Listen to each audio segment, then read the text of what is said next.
Oke, salam semua. Shalom. Shalom. Shalom. Shalom. Shalom. Nah, ya, Shalom, harus Pak. semangat ya. Ini kan hari Minggu, jadi harus semangat ya. Biasanya hari Minggu itu hari yang lebih semangat ya. Selamat malam buat teman-teman semua yang hadir pada saat hari ini dan selamat bergabung di acara ini. Bagaimana kabarnya kita semua? Luar biasa. Semoga kita semua dalam keadaan sehat dan bahagia ya. Amin. Amin. Amin. Amin. Tuhan ya. Malam ini kita akan mendengarkan sharing dan diskusi dengan tema New Life to New Normal.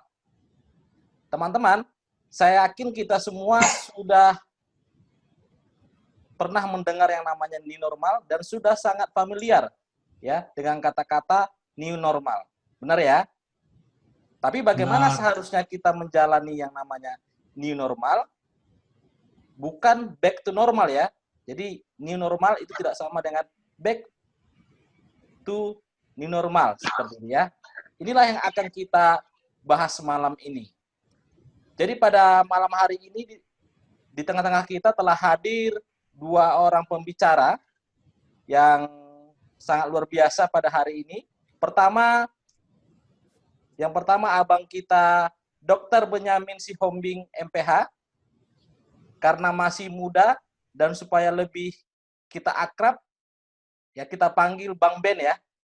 Oke Bang Ben. Makasih, Bang. Selamat datang Bang Ben. Selamat malam kepada teman-teman semua di PAK Batam. Salam dari Jakarta. Oke ya. Ya memang masih muda ya. Wajah Bang Ben masih muda kok seperti itu ya. Oke teman-teman, ini sedikit info tentang Bang Ben ya. Pertama Bang Ben ini tamatan dari USU ya.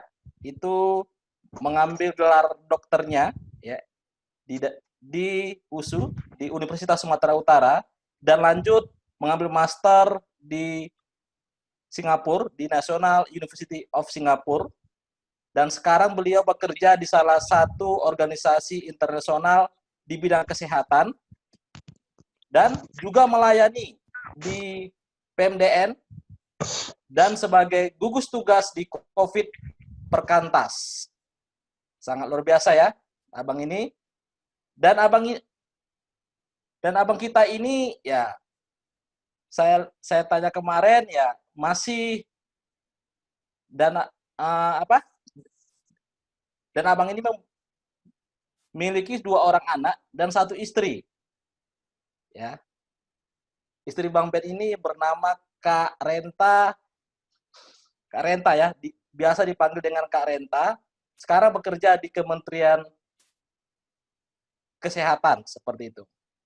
Ya, dan ada 2 orang anaknya, yaitu pertama itu bernama Aquilia, sekarang masih kuliah di FK Unila, dan yang kedua bernama Iskak Sihombing dan masih sekolah di SMA kelas 3 seperti itu. Jadi hari ini Bang Ben nanti akan men-sharingkan tentang bagaimana update COVID Indonesia dan dunia, dan mungkin nanti bagaimana bisa kita beradaptasi dengan perubahan ini dan apa yang harus kita lakukan. Ya, itu buat kepada Bang Ben nanti hari ini yang akan men-sharingkan tentang itu. Dan yang kedua, ini juga tidak kalah terkenalnya, yaitu Bapak Julio Kristano Andrea Putra MDiv. Mana Pak Julio? Lambaikan tangannya. Pasti semua sudah kenal ya? Pasti sudah sangat kenal dengan beliau. Beliau merupakan staf perkantas yang ada di Kota Batam pada saat hari ini. Jadi nanti Bang Julio akan men-sharingkan firman Tuhan yang menguatkan kita bagaimana menjalani new normal itu. Oke, supaya tidak mempanjang waktu, kita akan mulai acara kita ini tapi terlebih dahulu mari kita berdoa dulu. Dan doa pembuka itu kami serahkan kepada Kak Siska. Kak Siska bisa memimpin kita dalam doa pembuka. Oke, Bang Heri, terima kasih. Kita satukan hati, kita bersatu di dalam doa. Bapa kami yang di sorga, Bapa yang kami kenal melalui anak Yesus Kristus, kami mengucap syukur, kami berterima kasih Tuhan, kasih dan anugerah Tuhan yang terus menyertai kami, sehingga malam hari ini juga kami boleh menikmati waktu sampai detik hari ini Tuhan. Tuhan, pada malam ini kami juga bersyukur dengan kesempatan kami akan mengikuti pembinaan alumni Batam. Biarlah Tuhan pembinaan kami hari ini dari awal, pertengahan, dan akhirnya nanti juga boleh menjadikan kami lebih mengetahui lagi, khususnya mengenai tema New Life to New Normal yang akan dibawakan oleh kedua pembicara kami. Tuhan yang memberkati juga setiap persiapan pembicara kami, dan kami juga yang mendengarkannya kiranya boleh mengerti dan dapat kami aplikasikan dalam kehidupan kami sehari-harinya. Kami serahkan juga Tuhan untuk segala teknis dan juga koneksi internet kami masing-masing, biarlah Tuhan juga yang berkati sehingga acara ini dapat berjalan dengan baik. Kami mohon ampun atas segala dosa dan pelanggaran yang telah kami perbuat, biarlah Tuhan yang menguduskan dan melayakkan kami. Kami mulai acara ini dan menyerahkannya ke dalam tangan pengasihan Tuhan, di dalam nama Yesus Kristus kami telah berdoa. Amin. Amin. Baik teman-teman semua, jadi malam ini nanti akan ada penyampaian materi oleh dua pembicara, dan setelah itu nanti kita akan saling tanya jawab. Jika ada teman-teman nanti yang ingin bertanya, ya bisa melalui chat dan ataupun nanti kita bisa secara langsung, seperti itu ya. Jadi agar supaya aman, ya supaya tidak bising, saya harapkan kepada semua teman-teman ketika penyampaian materi yang dilakukan oleh dua orang pembicara kita, mohon mic-nya itu di-mute-kan seperti itu ya, dimatikan sehingga nanti supaya akan lebih lancar. Oke, supaya tidak berlama-lama kita akan mulai dengan pembicara pertama kita, yaitu Bang Ben Sihombing. Silahkan Bang.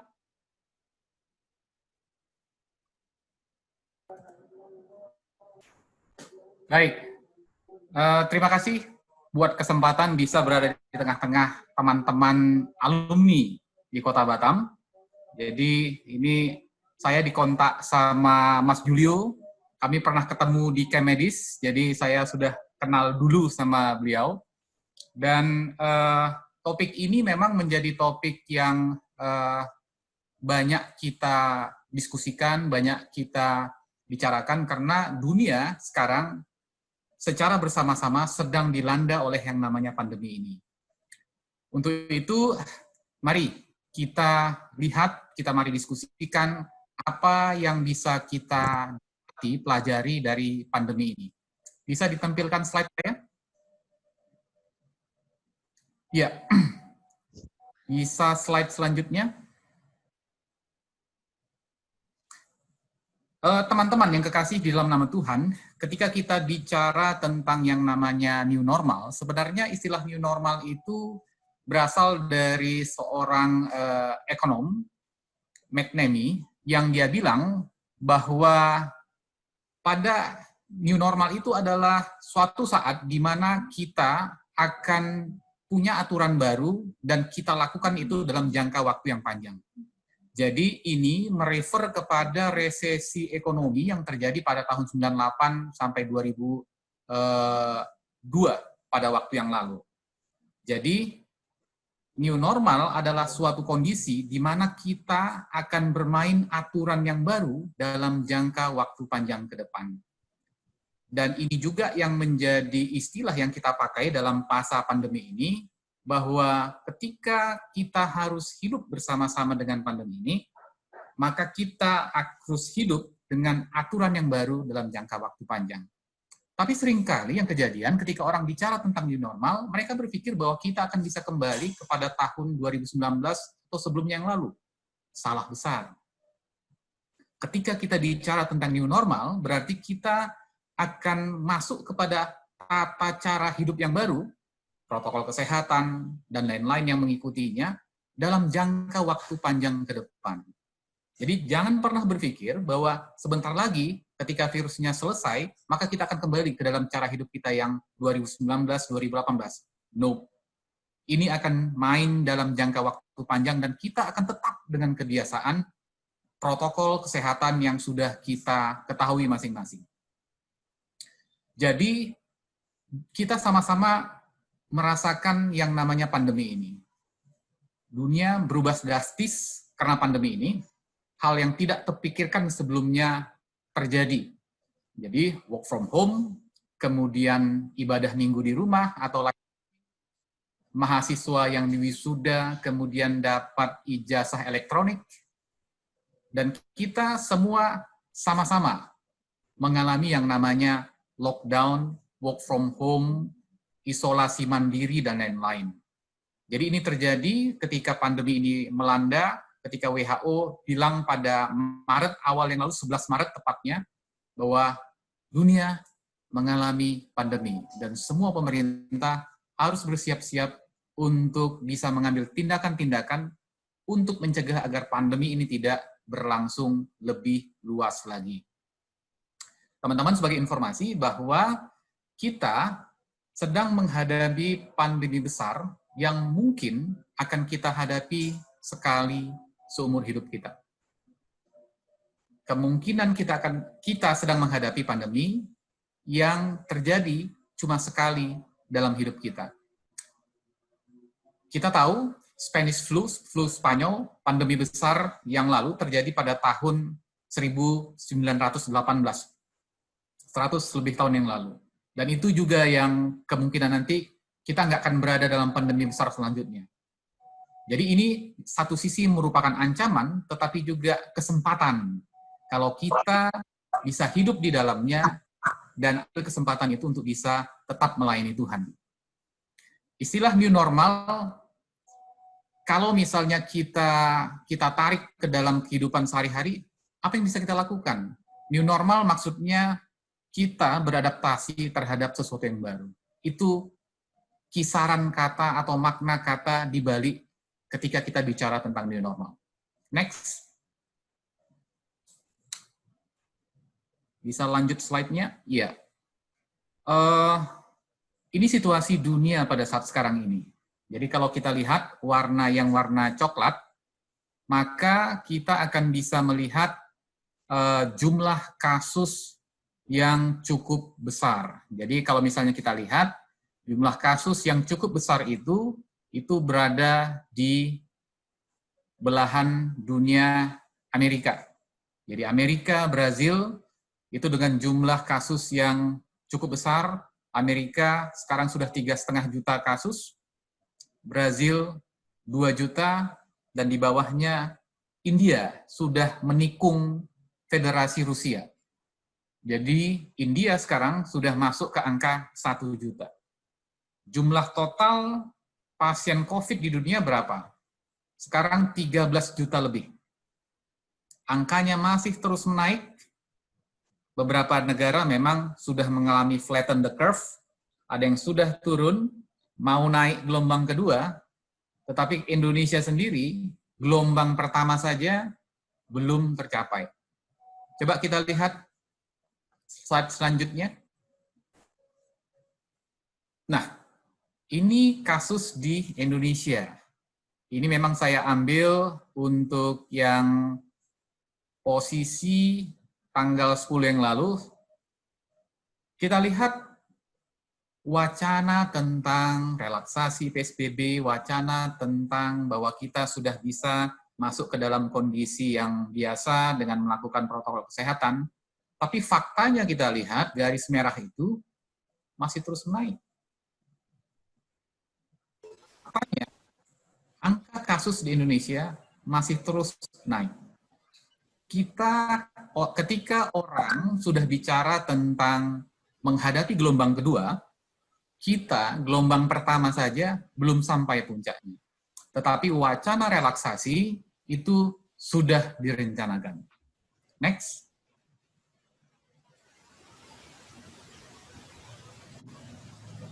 Iya. Apa pertimbangan-pertimbangan ketika pemerintah melakukan relaksasi? Pertama, tentu saja pertimbangan ekonomi. Apakah itu salah?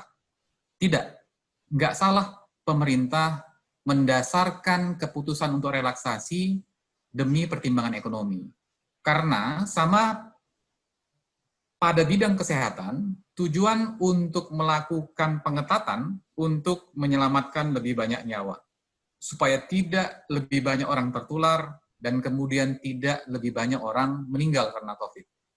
Ekonomi perlu dijaga, sebab ketika nanti terjadi ras, kemudian terjadi resesi ekonomi, kemudian terjadi dampak sosial yang diakibatkan karenanya, nanti ujung-ujungnya nyawa orang melayang juga. Jadi betul-betul ekonomi dan kesehatan tetap harus menjadi pertimbangan kapan kita melakukan relaksasi, dan yang paling penting bukan masalah kapannya, tetapi bagaimana kita melakukan relaksasi. Bukan masalah kapannya, tetapi juga bagaimana kita melakukan relaksasi. Kalau misalnya Badan Kesehatan Dunia WHO bilang ada 3 hal ketika kita mau memutuskan untuk kapan melakukan relaksasi. Pertama, kaidah epidemiologi. Apakah jumlah kasus kita terkendali? Apakah jumlah pasien COVID yang meninggal bisa ditekan atau tidak? Sistem kesehatan kita seperti apa? Jumlah tempat tidur di rumah sakit cukup nggak? Kalau kita buka, kemudian terjadi relaksasi, terjadi klaster. Misalnya banyak ya sekarang di beberapa kementerian, kalau misalnya teman-teman baca media, itu ada kasus staf di kementerian A, ada 8 orang yang positif, kemudian tiba-tiba ruangannya, kementerian itu ditutup selama 3 hari, dilakukan desinfeksi. Ada beberapa kementerian, beberapa kantor juga belakangan ini walaupun tidak masuk koran, itu terjadi juga klaster di dalam kantornya, 1 orang terkena, masuk kantor, beberapa orang akhirnya terinfeksi. Tutup.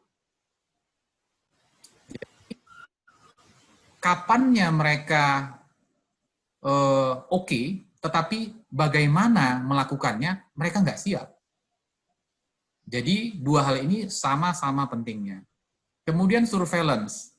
Yang paling penting sekarang adalah bagaimana ketika ada 1 kasus, kita men-tracking atau men-tracing kontaknya siapa. Jadi selama 14 hari ditarik ke belakang, dia kontak erat dan lama dengan siapa-siapa saja. Kemudian orang itu diobservasi, kalau ada gejala, tes. Malah sekarang pemerintah lebih gencar lagi, pokoknya kontaknya harus dites. Kalau positif, ada gejala yang berat, masuk rumah sakit, gejalanya agak ringan, masuk rumah sakit darurat seperti Wisma Atlet. Kalau misalnya dia OTG, bisa di rumah, isolasi mandiri. Jadi prinsipnya adalah, kalau dia kasusnya positif, segera dirumahkan atau di rumah sakitkan, supaya tidak menularkan kepada orang lain. Dengan demikian, kasusnya nanti akan turun. Lanjut.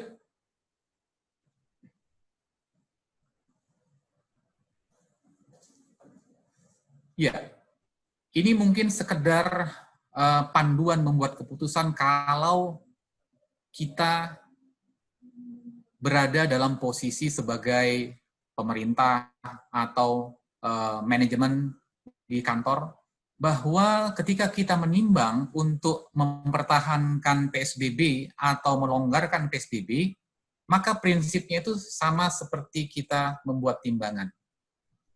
Jadi anak timbangannya itu kadang-kadang kalau sudah berat ke kiri, maka anak timbangan yang di kiri harus kita pindah ke kanan. Jadi akan ada pengetatan lagi supaya dia setimbang. Jadi memang prinsipnya kita harus demi, kalau misalnya ekonomi nggak bisa ditawar lagi sehingga relaksasi menjadi keputusan, maka prinsip timbangan ini harus menjadi perhatian.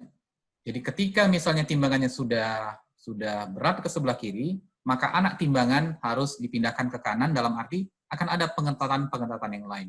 Ini terjadi misalnya di Korea Selatan, di Cina juga terjadi, ketika ada muncul kasus, kemudian kembali ditutup. Kantor kembali diberhentikan selama 14 hari, setelah itu dibuka lagi pelan-pelan. Jadi prinsipnya memang seperti itu. Protokol dasar individu harus, kemudian dilonggarkan berangsur-angsur, jangan langsung sekaligus, itu juga prinsip besar. Kemudian yang paling pertama mungkin bisa dilonggarkan adalah kalau misalnya daerahnya itu sedikit penduduknya atau dia pulau terisolasi, kalau angka kasusnya sudah mulai sangat sedikit, itu bisa kemudian dilonggarkan. Jadi keputusan-keputusan yang diambil oleh pemegang keputusan, pemegang kepentingan, itu harus memperhatikan kaidah-kaidah panduan ketika kapan kita melakukan relaksasi dan bagaimana kita melakukannya. Lanjut.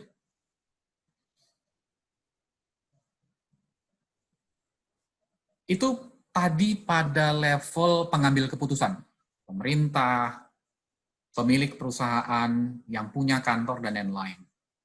Nah, pada level kita juga harus punya pertimbangan ketika kita hendak mengambil pertimbangan atau tindakan masuk kantor atau tidak ya. Bioskop di Jakarta mau dibuka pada tanggal 28 Juli. Saya ke bioskop atau tidak ya? Anak saya, kata gurunya, sudah bisa masuk sekolah pada bulan Agustus. Anak saya masukkan atau tidak ya? Kampus juga begitu.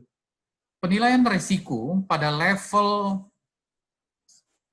pimpinan dan kemudian pada level individu itu tetap harus menjadi pegangan kita, harus tetap dilakukan.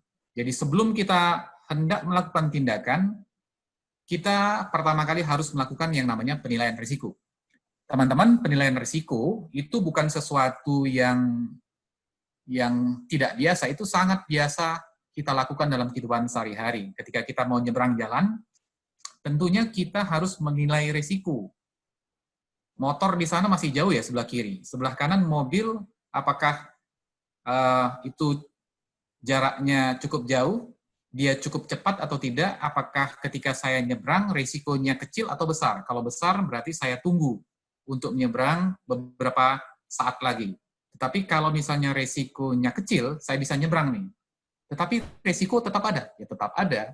Tetapi kita yang memutuskan nanti, ketika risiko itu tinggi, kita tunggu beberapa saat, kalau risikonya kecil, kita bisa menyeberang. Ketika kita mau ke rumah sakit juga, mau operasi, katakanlah begitu, kita juga melakukan penilaian risiko. Apakah penyakitku ini harus kuoperasi sekarang, atau bisa kutunggu nanti, sebelum kita ke rumah sakit, contohnya. Kemudian kita melakukan penilaian risiko juga, siapa yang mengoperasi saya? Dokternya itu sudah pengalaman atau muda ya? Sudah pengalaman, berarti risikonya makin kecil. Dan akhirnya kita mengambil keputusan, oke, saya operasi seminggu lagi oleh dokter A. Karena risikonya lebih kecil. Nah, teman-teman, ketika dalam masa new normal, pemerintah juga sudah mulai melonggarkan penilaian risiko, itu dilakukan oleh pihak pemerintah, tetapi juga kita sebagai individu, sebagai anggota keluarga atau sebagai kepala keluarga, melakukan penilaian risiko. Kita yang bertanggung jawab dengan risiko diri kita sendiri, termasuk juga kita yang bertanggung jawab terhadap risiko dari anggota keluarga kita. Nah, kita bagi 3 risiko tersebut, risiko paparan rendah, paparan sedang, dan risiko paparan tinggi. Risiko paparan rendah itu apa? Pekerjaan atau tugas yang kontak erat dengan masyarakat, teman kerja, pengunjung, klien, pelanggan, dan lain-lain. Dan tidak kontak dengan pasien COVID-19. Itu paparan rendah. Paparan sedang, pekerjaan dengan kontak erat, sering dengan masyarakat, teman kerja, umum, pengunjung mal, dan lain-lain. Tetapi tidak kontak dengan orang atau pasien COVID-19. Risiko paparan tinggi adalah pekerjaan atau tugas yang kontak dengan pasien COVID-19. Biasanya ini di rumah sakit. Atau bisa juga ini di rumah untuk pasien OTG, orang tanpa gejala. Jadi kalau misalnya kita datang ke rumahnya, katakanlah mau bertamu atau membawa sesuatu, maka kita sebenarnya sudah masuk tempat yang resiko paparannya tinggi, dan ini merah, sangat berbahaya. Lanjut. Nah, pada level individu, pada masa pandemi ini, apa yang harus kita lakukan? Keluar rumah hanya untuk kebutuhan mendesak. Keluar rumah hanya untuk kebutuhan mendesak.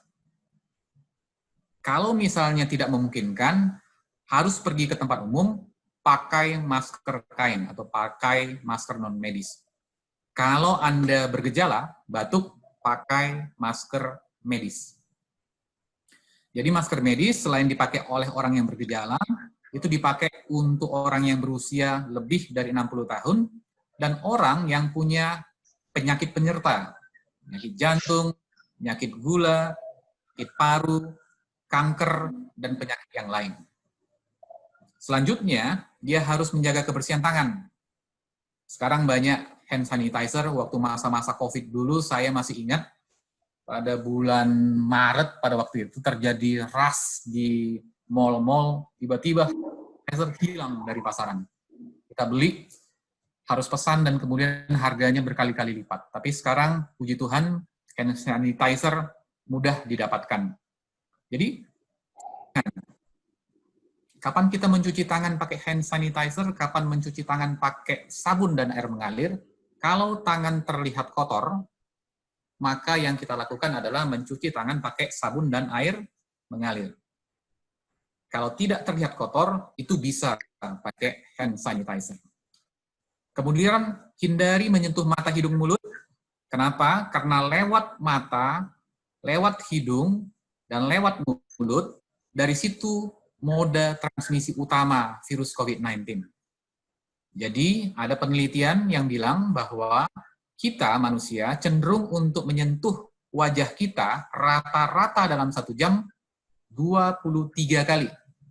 1 jam 23 kali. Tanpa sengaja itu, garuk-garuk, korek-korek hidung, gosok-gosok mata, dan kalau tangan kita kotor, ada virus COVID-19-nya terinfeksi. Kemudian pertahankan jarak lebih dari 1 meter dari orang lain. Next. Kemudian, itu tadi secara individu. Secara komunitas, tempat kerja, sebagian besar saya yakin teman-teman bekerja di kantor.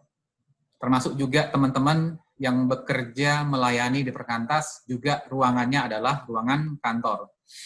Saya tahu bahwa sudah ada surat edaran dari PHN BPN tentang bagaimana protokol new normal bagi teman-teman di perkantas. Jadi itu sudah oke, walaupun sebenarnya harus ada beberapa hal yang ditekankan di sana. Semua tempat kerja lakukan kebersihan tangan. Tempat kerja, pihak manajemen harus menyediakan hand sanitizer di beberapa poin yang mudah dijangkau oleh staff, itu harus. Kemudian lakukan kebersihan pernafasan atau etiket batuk. Cara etiket batuk lama udah nggak zamannya lagi ya. Batuk, kemudian tangan di kepala begini, kemudian setelah dropletnya lengket di tangan, dia salaman sama orang lain. Jadi bukan salaman bersahabat, tetapi sebenarnya salaman yang mematikan gitu. Kalau misalnya di tangannya ada virus COVID-19. Semua tempat kerja harus melakukan jaga jarak.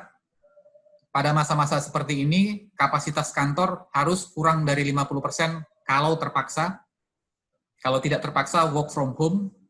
Kalau terpaksa, kapasitasnya harus kurang dari 50% dari kapasitas normal. Tujuannya apa? Jaga jarak. Bukan hanya di kantor, tetapi juga nanti di kantin. Bukan hanya di kantin, tetapi juga nanti di lift. Kalau misalnya gedung tinggi. Di lift kan orang berjubel di sana. Apalagi misalnya di ruang masuk, pakai termogan, itu orang kadang-kadang rapat di sana. Kemudian, dinas. Kita tahu perjalanan dinas, pakai udara maupun mobil, itu berbahaya. Jadi, kurangi perjalanan dinas keluar kota, kemudian lakukan desinfeksi.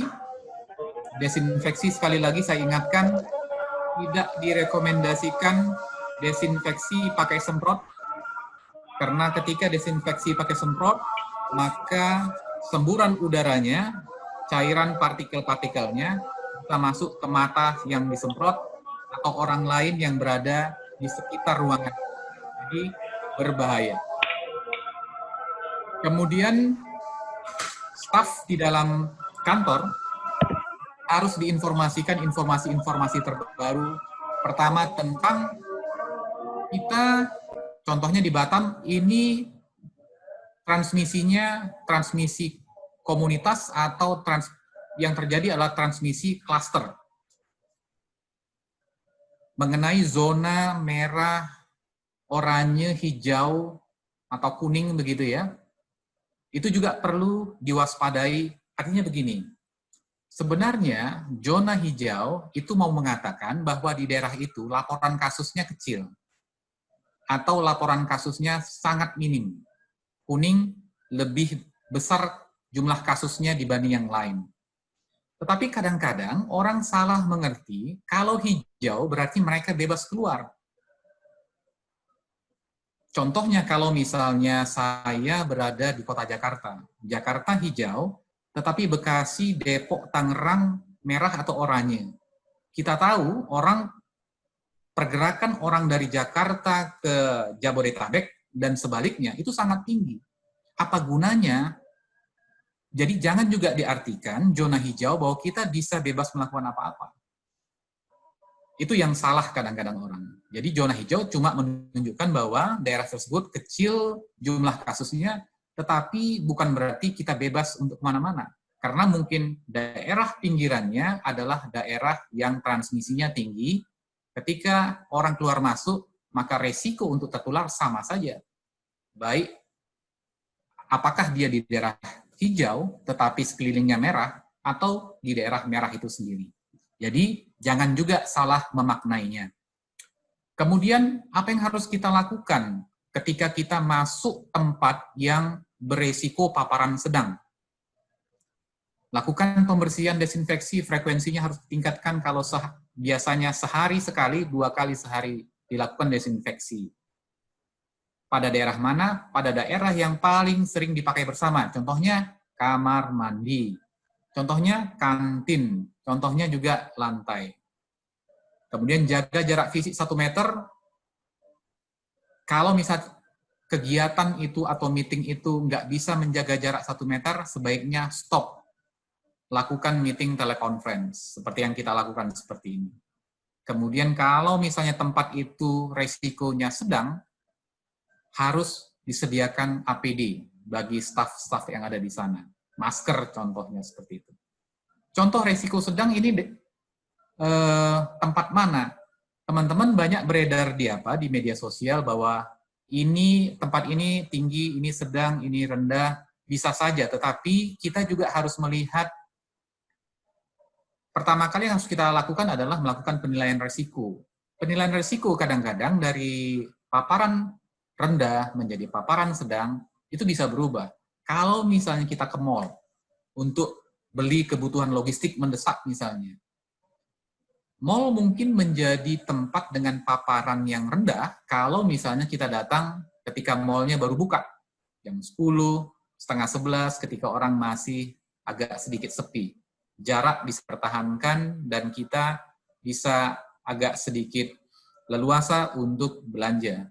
Tetapi mungkin ketika di jam pulang kantor, bisa saja orang sudah mulai ramai dan resikonya menjadi resiko paparan sedang. Dan untuk yang seperti itu, saran dari slide ini adalah nggak usah pergi ke sana, stop untuk pergi ke situ. Kalau terpaksa, maka lakukanlah yang seperti ini. Kalau terpaksa sekali. Next. Nah, kalau resiko tinggi, saya pikir ini terjadi di rumah sakit ya, karena kontak dengan pasien COVID-19 atau seseorang yang ada OTG. Nah, kalau misalnya kejadiannya seperti itu, semua langkah-langkah protokol kesehatan yang resiko sedang dilakukan, ditambah dengan harus melakukan pembersihan tangan sebelum pegang OTG tersebut, kalau harus, dan kemudian sesudah kontak dengan dia tetap cuci tangan. Kemudian gunakan masker, sarung tangan, Google, kalau misalnya kita harus datang ke rumah dia untuk melayani dia. Mungkin keluarga, dia butuh sesuatu, ya kita harus pakai perlengkapan seperti itu. Kemudian harus melakukan pelatihan yang namanya pencegahan dan pengendalian infeksi dalam tahap yang dasar. Orang harus tahu misalnya bagaimana cara mencuci tangan, kemudian bagaimana memasang masker yang benar, kemudian bagaimana seseorang misalnya harus menjaga limbah di dalam rumah yang ada pasien OTG-nya itu harus dibuang kemana. Karena orang OTG, kemudian dia pakai masker, dia buang ke tempat sampah, kita kebetulan ada di situ, tolong dong sampahnya dibuangkan. Kemudian kita tanpa sengaja pegang maskernya. Kemudian tanpa sengaja pegang wajah kita terinfeksi. Kemudian dalam konteks kantor misalnya, tidak menugaskan staf dengan risiko tinggi. Di beberapa kantor memang, atau gereja juga, yang sudah membuka sekarang untuk jemaat yang lebih dari 60 tahun dan punya penyakit jantung, hipertensi, gula, itu tidak diperbolehkan dulu untuk ikut ke gereja. Tapi yang di bawah umur itu, yang resikonya lebih rendah, dia bisa bagian gereja. Di kantor juga yang mempekerjakan pekerja di atas 60 tahun, emang ada yang mungkin cleaning service begitu ya. Ada bapak-bapak yang tua, itu jangan dulu masuk kantor, karena berbahaya. Lanjut.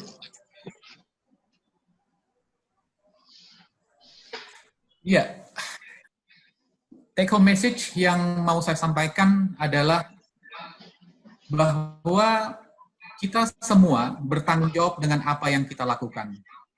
Kita tidak bisa serta-merta menyalahkan pemerintah, kenapa ini dibuka, dan lain-lain segala macam. Tetapi yang paling utama, kita melakukan penilaian risiko kita sendiri.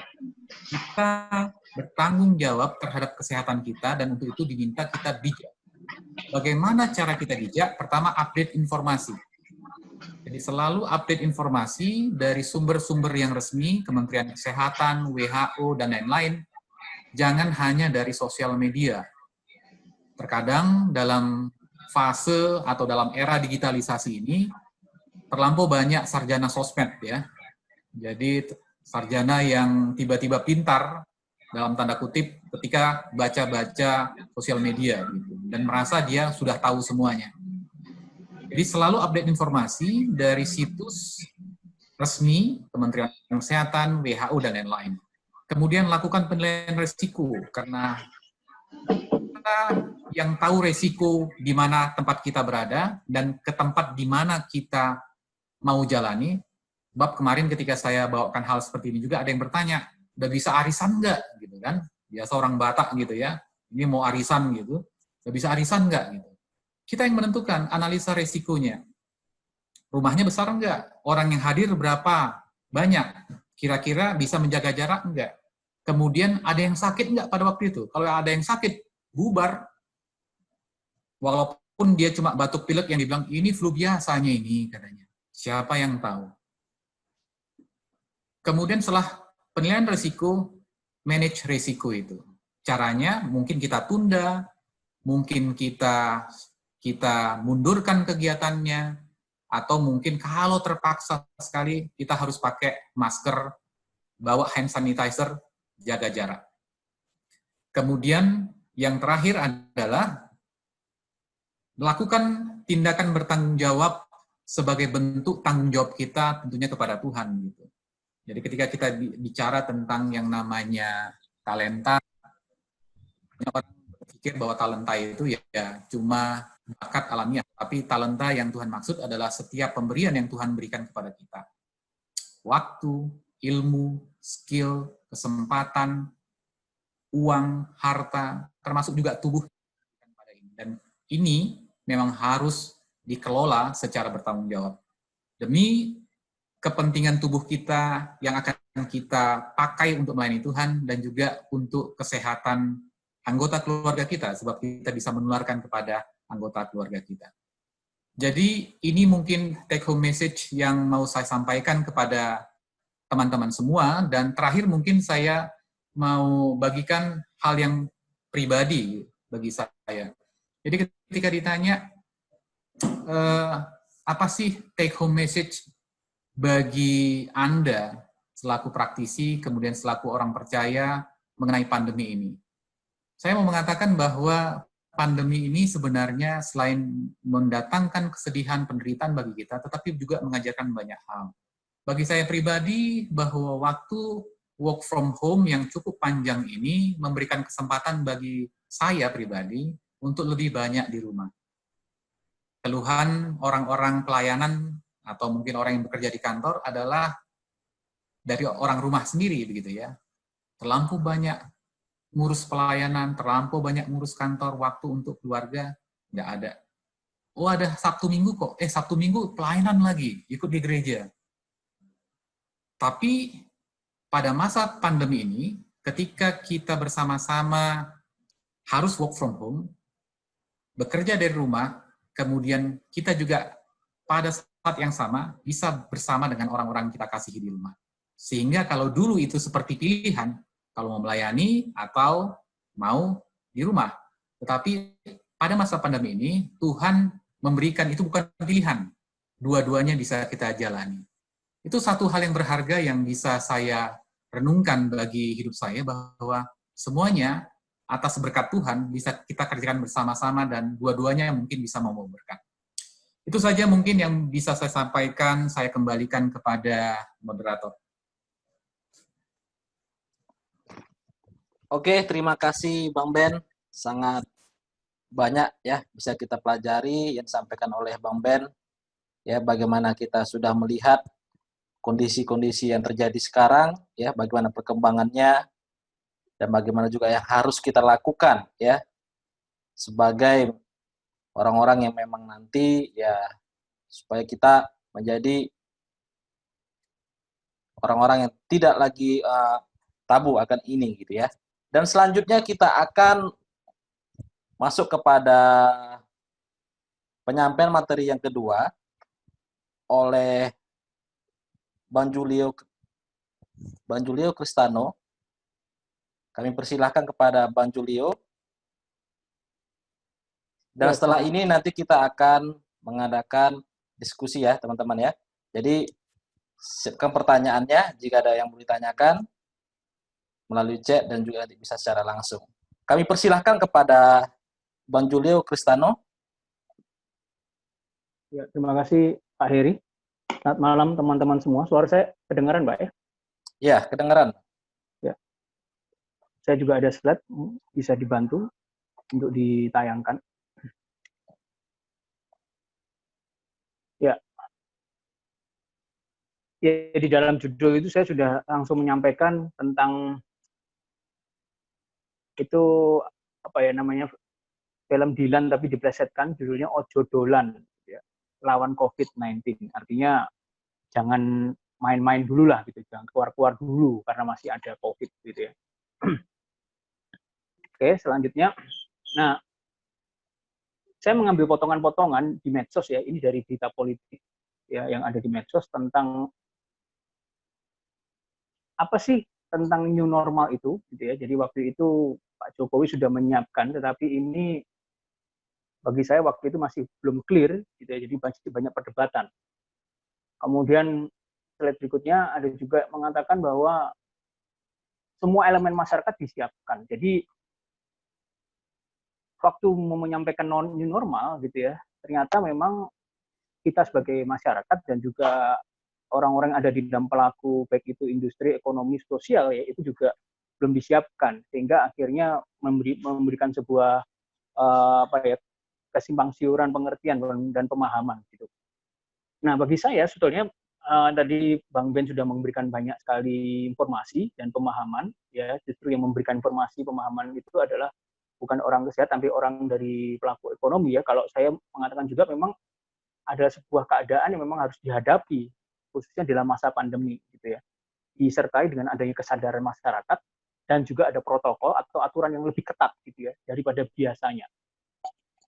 Nah, ini yang kita sebagai apa ya, insan Kristen gitu ya, anak Tuhan, sepertinya tidak memahami hal ini gitu ya. Jadi ini juga menjadi pertimbangan kenapa TA atau PAK ya mengadakan pembinaan hari ini itu karena pada dasarnya dimengertinya new normal itu hanya pakai masker itu Bang Ben, sehingga bagi saya bukan itu gitu ya, tapi ada hal-hal yang lebih daripada itu, hanya sekedar memakai masker, kemudian cuci tangan dan sebagainya.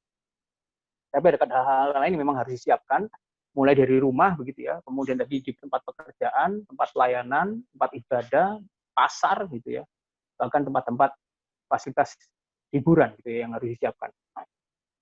Nah, slide berikutnya, nah ini saya juga mengambil dari potongan berita ya, dari Tempo, mungkin tidak kelihatan ya, kok bisa diperbesar, itu bagus. Jadi ternyata ada fase-fasenya gitu ya, dan kita ini hari ini masuk ke fase 5.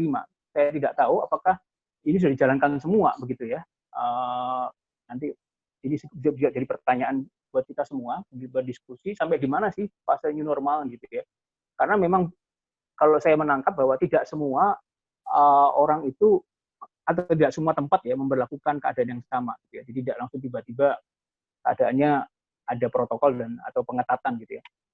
Nah, poinnya adalah ada kehidupan hari per hari yang harus disiapkan dengan disiplin gitu ya. Ada tempat-tempat umum yang dibuka tapi terbatas. Gitu ya. Jadi menarik kita yang biasanya suka nonton gitu ya. Isi banyak bioskop Bang Ben itu sekarang sudah ada jaraknya gitu ya. Kemudian kalau mau masuk periksa tiket itu harus diperiksa dulu kan temperaturnya gitu ya, memadai apa tidak gitu. Makanya harus diperiksa dulu baru beli tiket. Jangan nanti beli tiket ternyata nggak bisa masuk, akhirnya mubazir gitu ya. Ini untuk anak-anak muda ya, peringatkan itu. Jadi, karena nggak sembarang selalu boleh masuk ke gedung bioskop yang gelap dan AC gitu ya. Nah, berikutnya, nah ini poin yang saya ingin sampaikan pada malam hari ini teman-teman. Di slide berikutnya,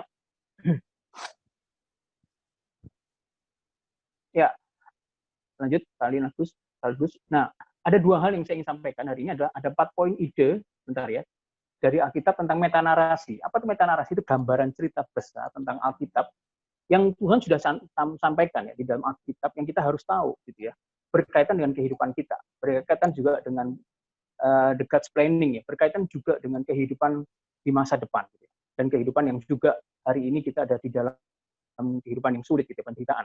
Nah, yang poin kedua adalah bicara tentang adaptasi kebiasaan baru. Ini kan baru saja Kementerian Kesehatan kemarin memberikan satu pernyataan bahwa new normal itu diganti namanya adaptasi kebiasaan baru. Lanjut. Slide berikutnya. Nah, pertama adalah ide Alkitab di dalam penciptaan. Jadi metanarasi pertama adalah penciptaan, teman-teman. Jadi kita tidak harus kembali dulu dengan planning atau tahapan awal daripada dunia diciptakan. Lanjut. Kalau kita mengetahui ya bagaimana dunia diciptakan, itu Tuhan tidak membiarkan ciptaan itu berdiri sendiri, atau Tuhan tidak meninggalkan ciptaannya itu. Termasuk kalau saya boleh katakan, kita dalam masa-masa yang sulit, di dalam pandemi atau resesi, ataupun di dalam kesulitan yang besar dalam kehidupan manusia. Tuhan tidak pernah meninggalkan, Tuhan tidak membiarkan jalannya ciptaan itu berjalan sendiri gitu ya. Dia selalu memelihara, gitu ya. Dia selalu melindungi bagaimana ciptaan ini berjalan. Oleh sebab itu, ya, selanjutnya, bahwa ketika ciptaan terbentuk, maka respons yang penting adalah bagaimana ciptaan itu menjawab dari setiap firman yang disampaikan. Kalau kita lihat Kejadian 1, waktu Tuhan menciptakan langit dan bumi, maka dikatakan jadilah langit, jadilah bumi. Waktu Tuhan menciptakan cakrawala, maka jadilah cakrawala. Nah, waktu ada kata jadilah cakrawala, ini respons. Maka hidup kita ya, ketika kita coba dalam kehidupan yang baru, di dalam Kristus gitu ya, harus ada respons ya terhadap firman yang disampaikan. Respon ini bisa macam-macam bentuk ya, saudara ya. Salah satunya yang kalau kita dalam konteks hari ini kita bicara tentang new normal, maka ketika pemerintah yang adalah wakil Tuhan gitu ya, memberlakukan sebuah kebiasaan baru, maka perlu juga respons dari kita selain warga masyarakat tapi juga warga kerajaan Allah. Apa respons kita gitu ya, terhadap hal ini? Kemudian selanjutnya kalau kita lihat juga di dalam tatanan penciptaan, maka ketika Allah berelasi dengan ciptaan, ya itu adalah sebuah covenant. Covenant itu perjanjian. Jadi kalau katakan di poin yang pertama bahwa Allah tidak meninggalkan ciptaannya ketika dia menciptakan langit dan bumi ini, menciptakan dunia ini dan menciptakan manusia, maka dia selalu terus berelasi. Ya, selalu terus berelasi. Ya, Allah dengan ciptaannya. Karena apa? Karena ini menjadi perjanjian selama-lamanya. Ini selaras dengan apa yang tadi saya sampaikan, bahwa dia tidak membiarkan ciptaan itu berjalan sendiri. Oleh sebab itu, maka respons kita adalah kita bersandar. Ya, Allah memerintah dengan kasih, gitu. Allah menyatakan kebenaran, maka kita bisa bersandar. Gitu. Kita bisa patuh, bisa taat. Ya, kita sungguh dalam hal ini kita memulai pemahaman bahwa Allah itu perintahnya itu dengan kasih, ya, bukan di dalam sebuah otoriter gitu ya, membuat orang atau manusia tidak suka menjalankan, tapi mereka dengan kasih, maka ciptaannya bersandar.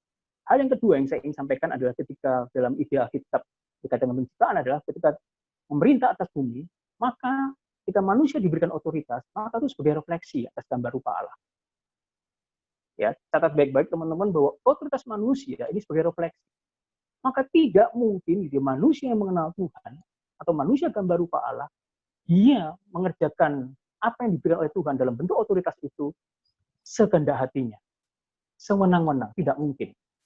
Karena apa? Karena dia adalah refleksi atas gambar rupa Allah. Apa yang saya ingin katakan bahwa bagian manusia ketika manusia ini diciptakan oleh Tuhan, gitu ya. Lanjut, maka dia membudidayakan atau dia memberdayakan. Ya, di sini pakai kata cultivate gitu ya. Maka ada yang namanya mandat kultur atau mandat budaya. Secara kultural, secara historis. Artinya apa? Dari sejarah zaman ke zaman begitu ya. Manusia selalu mengupayakan, memberdayakan. Ini bentuk daripada refleksi atas gambar rupa Allah. Maka kalau kita melihat hari ini ya, bagaimana alam, bagaimana kita menghadapi namanya pandemi gitu ya. Kita kan seperti dilululantakkan gitu ya. Kekuasaan manusia, ya berapa besar dia punya kuasa dengan uangnya, dengan jabatannya, tidak berdaya dengan virus yang tidak terlihat itu. Ini membuktikan bahwa ketika kita merefleksikan gambar rupa Allah sebagai manusia yang punya otoritas, ternyata kita keliru mengerjakannya, kita keliru membudidayakannya. Nanti kita akan diskusikan ya kelirunya di mana gitu. Maka waktu manusia memikirkan, waktu manusia menyentuh sesuatu, waktu manusia membentuk, ini adalah bentuk dari kebudayaan, bentuk daripada refleksi atas gambar rupa Allah. Maka otoritas itu diberikan. Ya. Otoritas itu bukan manusia yang meminta, tapi diberikan, tapi diminta pertanggungjawaban. Dan manusia mengerjakan dengan sukarela.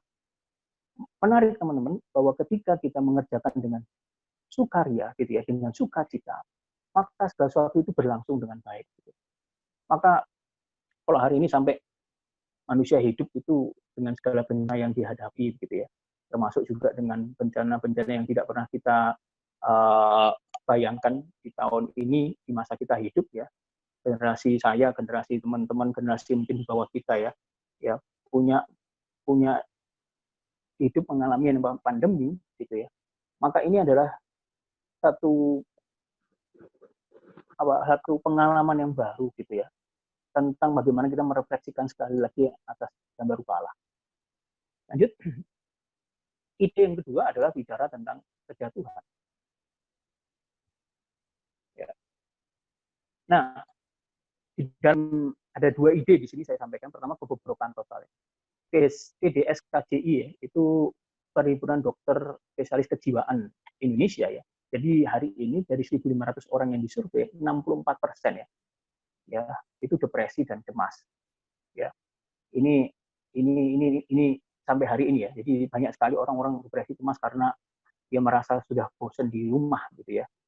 Padahal tadi pemimpin mengatakan ini untuk jangka waktu yang lama gitu ya. Tapi puji Tuhan ya, kita kok bisa sampai hari ini bisa melewati sampai bulan kelima ya, dari sejak Maret misalnya gitu ya, sudah masuk bulan kelima. Nah lanjut, seorang bapak gereja yang bernama Athanasius gitu ya, dalam bukunya On the Incarnation, ketika bicara dalam ide Alkitab kejatuhan, manusia tidak lagi nampak rasional. Cara hidupnya sudah tidak rasional. Ya, bukan kepada kebenaran, tapi memuaskan kepada kejahatan dan dosa. Ini Efesus 4 ayat 18, dibutakan oleh ilah zaman. Kenapa saya mengatakan demikian, teman-teman? Kalau kita melihat hari ini ya kita kan beberapa waktu ya, waktu masih Februari, Maret lah gitu ya, ada yang mengatakan kita kan biasa kan menghadapi virus macam-macam, virus itu ada di mana-mana kok, dan itu biasa kita hidup di alam ini. Tapi kenapa hari ini tidak bisa berdaya sama sekali? Nah, kita bisa cek dalam diri kita apa yang salah. Jadi kehidupan kita yang sudah tidak rasional. kehidupan kita lagi yang sudah rusak secara total, baik itu secara pribadi maupun komunal. Jadi dosa itu bukan saja merusak pribadi kita semata, tapi juga komunal, komunitas. Bagian yang kedua, ya ini teman-teman sudah cukup tahu ayat ini, ya berkaitan dengan metanarasi ada Roma 3:23, kehilangan kemuliaan Allah, ya, membuat kita tersesat. Jadi upah dosa itu, ya bukan upah dosa itu adalah maut, teman-teman, dan membuat manusia akhirnya kehilangan kemuliaan Allah. Manusia telah berdosa dan kehilangan kemuliaan Allah. Tidak ada sesuatu yang dipancarkan dari Allah itu sendiri. Maka tidak heran, gitu ya, ketika manusia mengamati hidupnya, banyak sekali hal-hal yang sebetulnya dia bisa handle, gitu ya. Karena manusia diberikan akal budi, ya. Tadi dikatakan refleksi gambar rupa Allah, dia bisa mengatasi. Hari ini ternyata tidak berdaya. Hari ini dia harus mengakui kemampuannya, kuasaannya, ya, tunduk kepada masalah virus ini. Kehilangan kemuliaan Allah itu hilang. Kemuliaan Allah itu sendiri hilang. Sehingga tidak ada sesuatu yang bisa dilakukan untuk menjadi sesuatu yang baik. Ini terjadi dalam hidup manusia. Nah, berikutnya teman-teman. Ide yang ketiga, yaitu penebusan. Nah, tema besar Alkitab itu kan tentang keselamatan. Kalau saya boleh bagi, ya, Kejadian 1 ayat sampai 2 itu kan bicara penciptaan. Lanjut ya, Kejadian 3 itu kejatuhan. Tapi sisanya bicara tentang kasih anugerah Allah yang dimiliki bagi orang-orang berdosa dalam karya anaknya. Apa yang ingin saya katakan teman-teman di dalam poin ini? Alkitab sudah memberikan sebuah cerita bahwa kita ini ketika Tuhan pelihara sebagai janjinya, sampai hari ini Tuhan tidak akan tinggalkan kita. Tuhan tetap pelihara. Kasih anugerahnya itu menopang, ya, setiap kita yang berdosa ini, ya, dalam karya penebusan anak. Penebusan Kristus di kayu salib itu bisa menopang hidup kita dan kasih anugerahnya. Oleh sebab itu panggilan kita adalah panggilan agung dan kudus.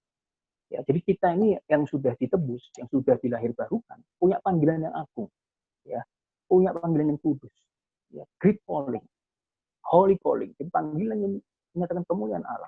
Jadi waktu kita lakukan, ya, waktu kita kerjakan, saya boleh katakan bahwa tidak mungkin kita akan gagal, pasti berhasil. Hanya perlu berjuang, hanya ini perlu dilakukan oleh orang percaya. Jadi tidak bisa tinggal diam, begitu maksud saya. Karena apa? Karena karya daripada penebusan Kristus di dalam dunia. Jadi waktu kita bicara tentang panggilan agung, panggilan kudus, ini panggilan setiap kita. Maka bicara lagi-lagi ya tentang masalah new normal ya. Maka kita harusnya, kalau kita bagian dari masyarakat ya, hidup kita harusnya sudah berbeda. Waktu pemerintah mengatakan ada new normal dan pengetatan itu, ya kita harusnya bisa menyesuaikan. Kita bukan jadi orang yang abai, orang yang suka melanggar, gitu.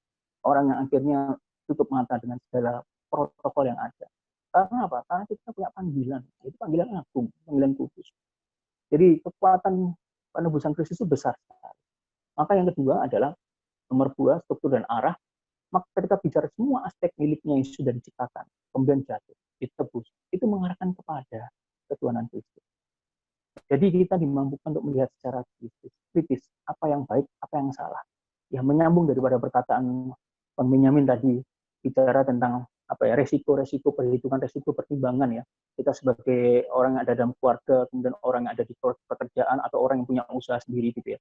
Kita dikasih semacam catatan untuk supaya menimbang resiko mana yang tinggi, rendah, tinggi, sedang dan rendah. Sama poin ini adalah ketika kita sudah ditebus dalam Kristus, maka kita bisa melihat secara kritis apa yang baik dan apa yang salah. Dan bagaimana juga akhirnya waktu yang salah itu harus diperbaiki. Nah, nanti kita akan masuk dalam poin yang keempat. Poin yang keempat, poin yang terakhir dalam metanarasi, yaitu bicara konsumasi. Konsumasi itu bicara tentang pemuliaan, ya. Bicara tentang bagaimana Yesus datang 2 kali. Nah, seorang bapak gereja yang bernama John Calvin mengatakan bahwa dunia ini panggung kemuliaan Allah. Ya, Theatrum Gloria Dei. Artinya apa? Allah itu dinyatakan di dalam kemuliaannya melalui penebusan dalam Kristus. Jadi saat ini menyatakan kemuliaan Allah. Ini bukan menunggu nanti, teman-teman ya. Bentar ya. Bukan menunggu nanti. Jadi hari ini sampai Yesus datang kedua kali. Ya. Kemuliaan Allah itu dinyatakan melalui kehidupan orang-orang yang sudah ditebus. Nah, bagian yang berikutnya adalah ketika kita menyatakan bahwa Allah, tanggung kemuliaan Allah dunia ini, maka Allah menjadi segala sesuatu dalam segala sesuatu, Allah menjadi semua dalam semua. 1 Korintus 15 ayat 28. Maka kita sudah bisa mengerjakan bahwa segala sesuatu itu pusatnya adalah Allah. Allah itu menjadi semua di dalam semua. Ya. Yang berikutnya, nah di dalam konsumasi ini teman-teman, coba perhatikan. Ya, poin pertama dua. Ya, stop dulu. Waktu kita melihat penciptaan, itu dimulai dari namanya taman. Betul ya? Namanya Taman Eden. Tapi berakhir kepada apa? Namanya kota. Yang disebut Yerusalem baru. Jadi diperluas. Ya, hari ini kita melihat bahwa segala sesuatu itu diperluas, dikembangkan. Ada banyak kota-kota, banyak tempat gitu ya. Kalau kita lihat di Batam ini kan, ya, saya lupa berapa kecamatan, ada banyak tempat itu yang masih tempatnya bukit atau hutan gitu ya. Belum ada manusia ataupun masyarakat yang hidup di sana. Nah, ini sudah jadi tugas kita ya, bagaimana bahwa kita melihat itu, bagaimana kita pelihara ya, tempat-tempat itu gitu ya. Karena dalam proses tadi itu Allah menjadi semua dalam semua. Ya, diperluas untuk bagaimana kehidupan itu menyatakan Allah itu dimuliakan sebagai panggung kemuliaan Allah. Nah, terakhir di dalam proses konsumasi adalah bagaimana kita akhirnya bisa membangun bersama. Jadi membangun bersama. Ya, ini sebutnya namanya restorasi ya, atau repristinasi, restorasi sempurna. Jadi bukan saja secara tubuh jiwa, tapi juga relasi secara fisik. Ya, kesempatan untuk kita bersama-sama tadi di dalam work from home, kita bisa bercengkrama dengan keluarga, dengan istri, dengan suami, dengan anak gitu ya, bersama-sama, membangun bersama gitu ya.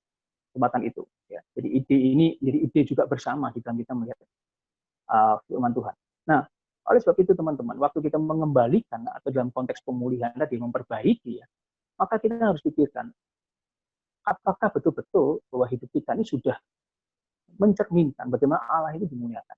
Ketika kita tinggal gitu ya, apakah bukan saja secara sisi kesehatan ya, sisi kesehatan itu kita mematuhi ya. Jadi sekarang biasa bahwa kalau kita keluar dari rumah masuk ke rumah itu harus cuci tangan dan semuanya bersih-bersih, termasuk harus mandi gitu ya.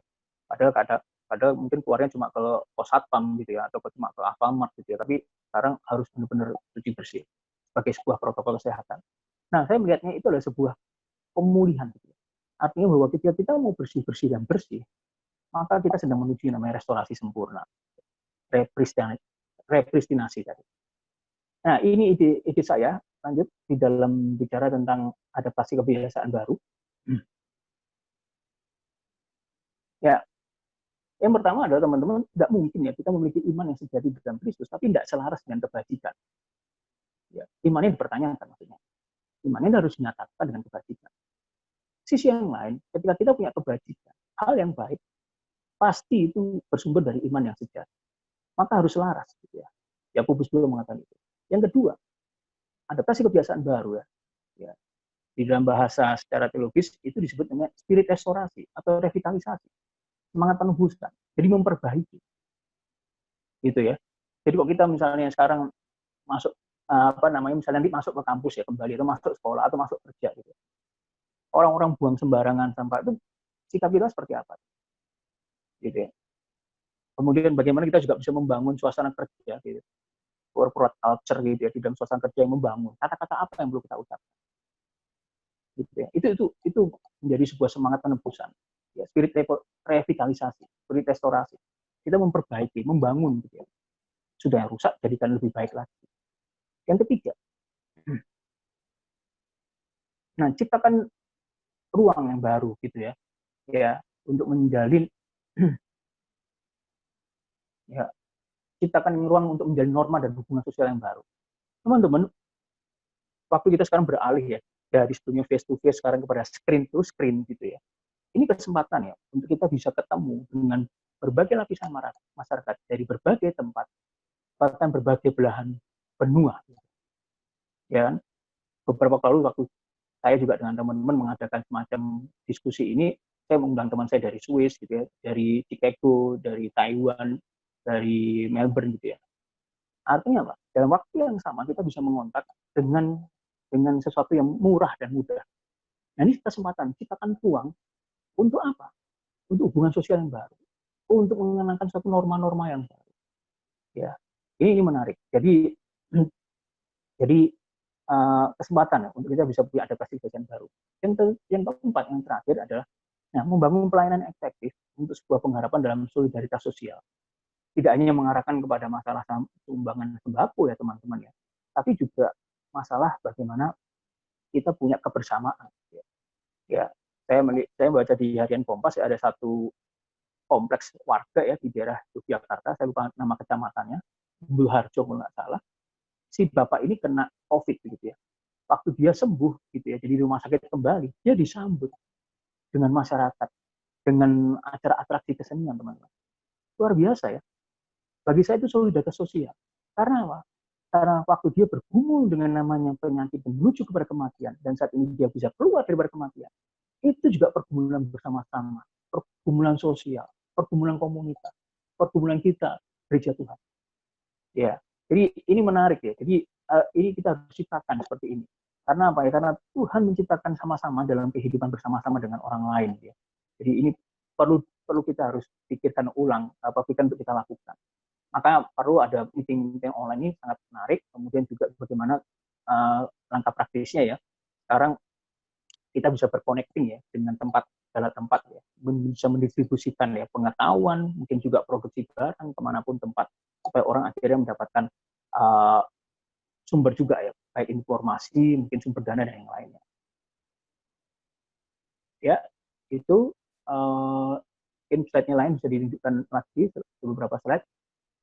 Ini saya mengambil potongan-potongan gambar tentang new normal seperti ini. Ya. Nanti Bang Ben juga bisa periksa betul nggak Bang, apakah ini yang dimaksud ketika orang-orang bepergian harus seperti ini. Lanjut lagi. Ya. Dan ayat yang terakhir yang saya boleh sampaikan kepada teman-teman, ini ayat yang sering disampaikan ya dalam keadaan pandemi. Orang bijak melihat kepala petaka, bersembunyilah ia, tapi orang yang tak berpengalaman berjalan terus lalu kena celaka. Amsal 27 ayat 12. Terima kasih Pak Eri.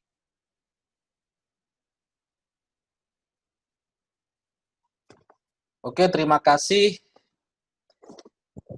Bang Julio atas penyampaian firman dan materinya. Oke, selanjutnya kita kepada tanya jawab ya. Kita akan tanya jawab. Di sini saya melihat sudah banyak pertanyaan yang muncul di chat meeting kita.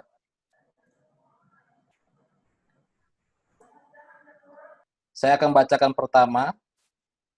Sebentar, ini oke. Ini pertanyaannya untuk Bang Ben. Ya, dari Sari Simatupang. Itu menanyakan, tadi Bang Ben sampaikan bahwa Indonesia belum masuk klimaks gelombang 1. Padahal pandemi ini sudah masuk 5 bulan melanda Indonesia. Menurut Abang, itu kenapa? Dan bagaimana prediksinya ke depan? Akankah ada gelombang kedua? Kalau ada, seberapa besar, Bang? Seperti itu. Baik, ya ini pertanyaan yang sering ditanyakan melihat kondisi kita yang sampai saat ini. Apa Indonesia masih belum mencapai puncak gelombang pertama? Jawabnya adalah ada banyak faktor, tapi faktor yang paling berpengaruh saya pikir adalah kapasitas testing. Jadi istilahnya, saya ambil contoh seperti ini ya. Jadi kalau misalnya saya tinggal di Batam, kemudian saya ingin tahu jumlah orang yang melanggar aturan lalu lintas berkendaraan bermotor dalam satu hari, kemudian polisi bekerja sama dengan saya melakukan razia di satu titik dekat lampu merah, dan mereka kemudian mendapatkan jumlah orang yang melanggar peraturan lalu lintas kendaraan bermotor. Katakanlah jumlahnya 10 orang. Apakah jumlah orang yang melanggar, apakah jumlah kendaraan bermotor yang melanggar peraturan lalu lintas di Batam 10 orang ini? Jawabnya pasti bukan. Karena semakin banyak kita letakkan titik tempat kita melakukan razia, maka kemungkinan akan kita tahu jumlah sebenarnya kendaraan bermotor yang melanggar aturan lalu lintas pada hari itu. Begitu juga jumlah kasus COVID di Indonesia.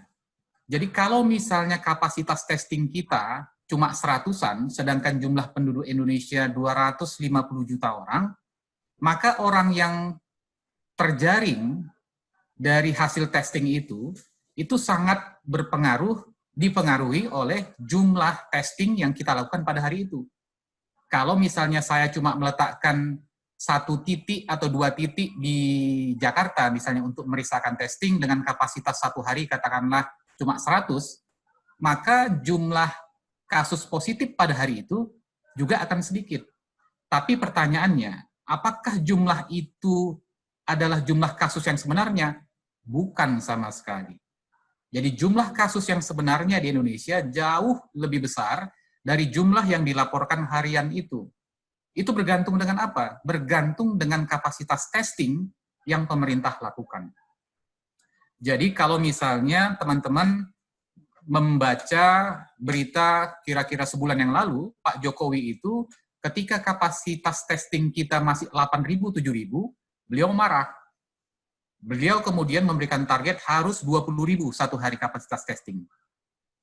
Dan puji Tuhan, beberapa hari ini kapasitas testing kita sekitar 23.000 sampai 24.000 per hari. Malah BNPB rencana, gugus tugas rencana, targetnya adalah 30.000 per hari. Jadi jangan heran kalau misalnya kasus kita semakin hari semakin naik. Karena apa? Karena itu berbanding lurus dengan kapasitas testing yang kita lakukan per hari. Jadi kalau misalnya per hari sekarang jumlah kasusnya 1.200, 1.300, di satu sisi kita memang sedih, tapi dari sisi epidemiologi, kita bisa katakan itu kemajuan yang bagus. Berarti kapasitas testing kita memang besar, sehingga jumlah kasus yang ditangkap itu menjadi lebih besar. Jadi, pertanyaannya selanjutnya, apakah kapasitas testing kita yang 23.000, 24.000 per hari itu cukup? Jawabnya, belum juga.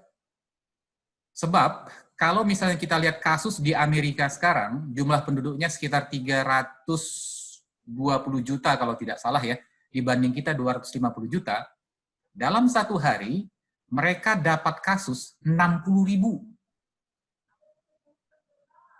Bisa bayangkan berapa kapasitas testing mereka dalam satu hari. 60.000 mereka bisa dapatkan kasus satu hari. Jadi kapasitas testing yang besar juga akan bisa menangkap banyak kasus yang sebenarnya ketika testingnya positif, dia dimasukkan ke rumah sakit kalau dia gejalanya berat, dia dimasukkan rumah sakit darurat kalau gejalanya ringan, dia dimasukkan di rumah isolasi kalau dia OTG. Sehingga dia tidak menularkan lagi kepada orang lain. Kasusnya stop sampai di situ. Kenapa kita masih terus naik? Karena orang yang positif itu masih jalan-jalan. Sehingga mereka menularkan kepada orang lain. Jadi orang yang kasusnya positif, ada virusnya, nggak bisa ditangkap dengan kapasitas testing kita yang belum memadai. Sehingga dia masih menularkan kepada orang lain, kemudian kita akhirnya menjumpai kasus yang masih terus naik sampai sekarang. Jadi itu alasan, ada banyak alasan lain, tetapi yang paling berpengaruh adalah kapasitas testing kita yang masih belum seperti yang diharapkan. Demikian buat pertanyaan Sari ya tadi ya. Ya Bang. Kira-kira Bang, akankah ada gelombang kedua Bang ya? Kira-kira dari pertanyaan Sari itu. Iya, jadi masalah gelombang kedua ini itu sangat berpengaruh dengan apa yang mau kita lakukan dalam masa relaksasi, begitu ya. Jadi negara-negara semua belajar tentang virus ini. Satu negara belajar ke negara yang lain yang pernah mengalami hal yang sebelumnya, mungkin cuma jaraknya 1 bulan di depan kita. Dan kita juga harus melakukan hal yang sama sebenarnya. Jadi untuk beberapa negara yang sudah melakukan relaksasi atau reopening dari public public company-nya, kemudian tempat-tempat umumnya dibuka, mereka menemukan beberapa klaster. Klaster itu adalah kumpulan orang di satu tempat yang kemudian tiba-tiba tertular banyak, begitu ya. Dan itu yang memang harus kita pelajari ketika kita mau melakukan relaksasi. Dan kalau itu terjadi, maka kita harus melakukan tindakan yang sesuai, misalnya untuk menutup. Kalau begitu, karena masih terjadi klaster, berarti ini tutup, dan segala macam. Jadi seperti timbangan itu tadi. Nah, adanya gelombang kedua, itu tergantung seberapa cepat kita memitigasi kalau misalnya terjadi klaster. Jadi klaster itu nggak kemudian berkembang, itulah naik lagi dia.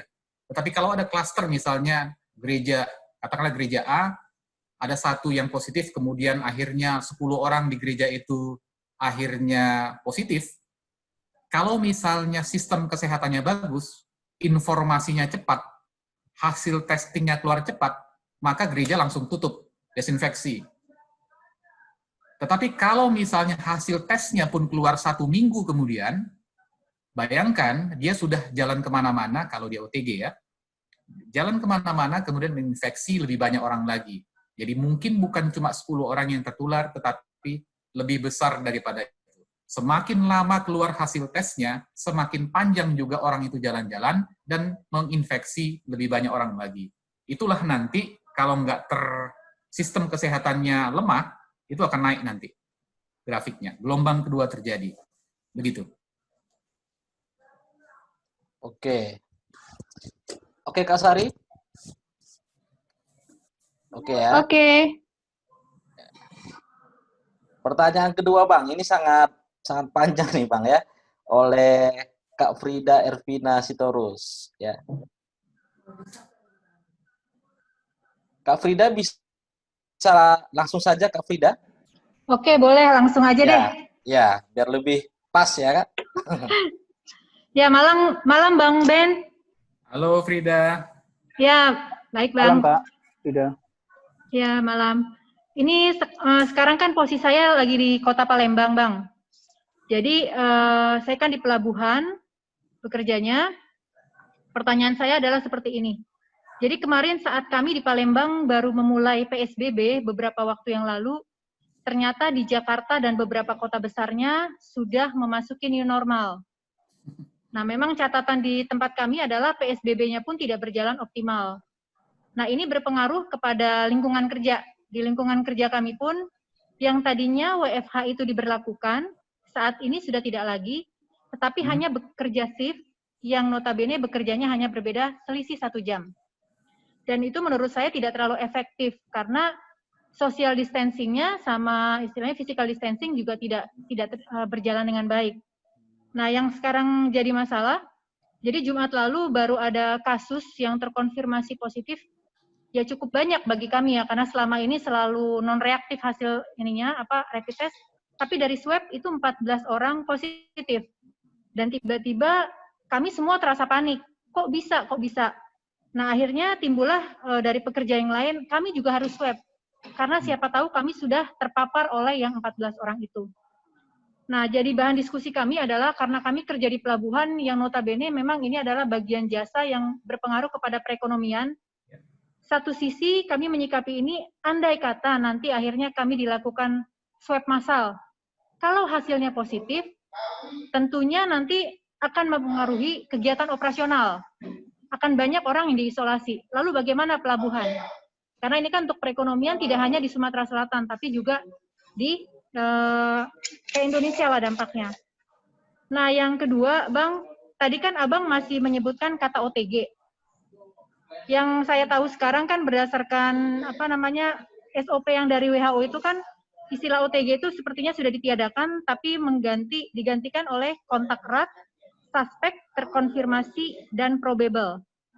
Nah, yang jadi pertanyaan saya juga, ini kemarin kami diskusi juga dengan pihak rumah sakit di Kota Palembang, kalau ternyata sekarang misalnya seseorang diperiksa swab yang pertama positif, lalu dilakukan isolasi.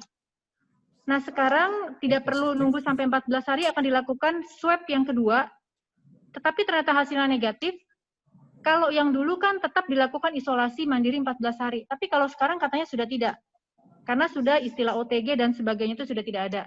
Nah, ini mohon informasi lebih jelas, Bang, agar kita tidak salah menerapkan ini. Karena kalau kami nih sebagai masyarakat misalnya ya, sampai salah menerapkan atau menginterpretasikan yang kebijakan WHO itu, kami yakin di daerah lain pun, istilahnya orang-orang yang tadi misalnya positif itu, istilahnya beredar dengan bebas lah, itu tentunya tidak akan bisa menurunkan angka COVID di Indonesia secara total. Walaupun tadi Abang bilang, kasus positif yang terus meningkat ini adalah karena mungkin banyak istilahnya kapasitas testingnya itu juga meningkat.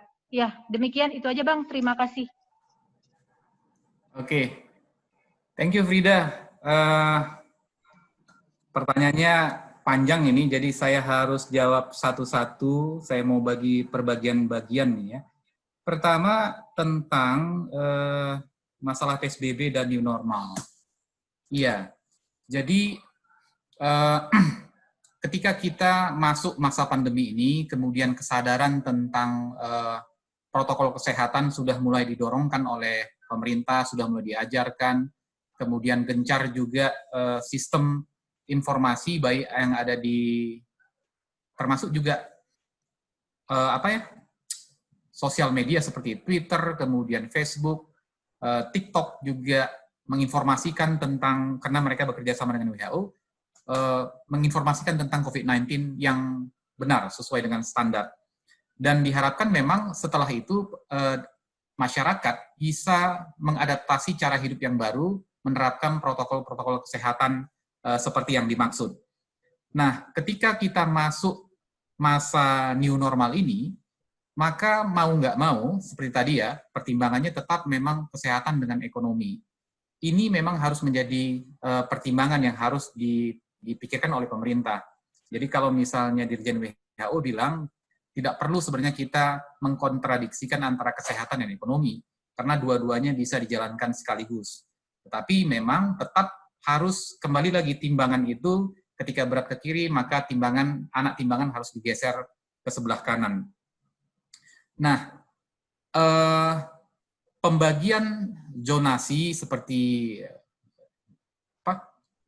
hijau, kemudian oranye, dan lain-lain segala macam, itu hanya untuk menginformasikan bahwa daerah tersebut pada saat ini jumlah kasusnya sedikit, tetapi tidak mau mengatakan bahwa kalau misalnya Anda di zona hijau, berarti Anda bebas kemana-mana dan Anda aman melakukan kegiatan apa-apa saja. Kenapa? Karena sekitar Anda, kalau misalnya tidak hijau, maka Anda punya resiko untuk tertular di situ.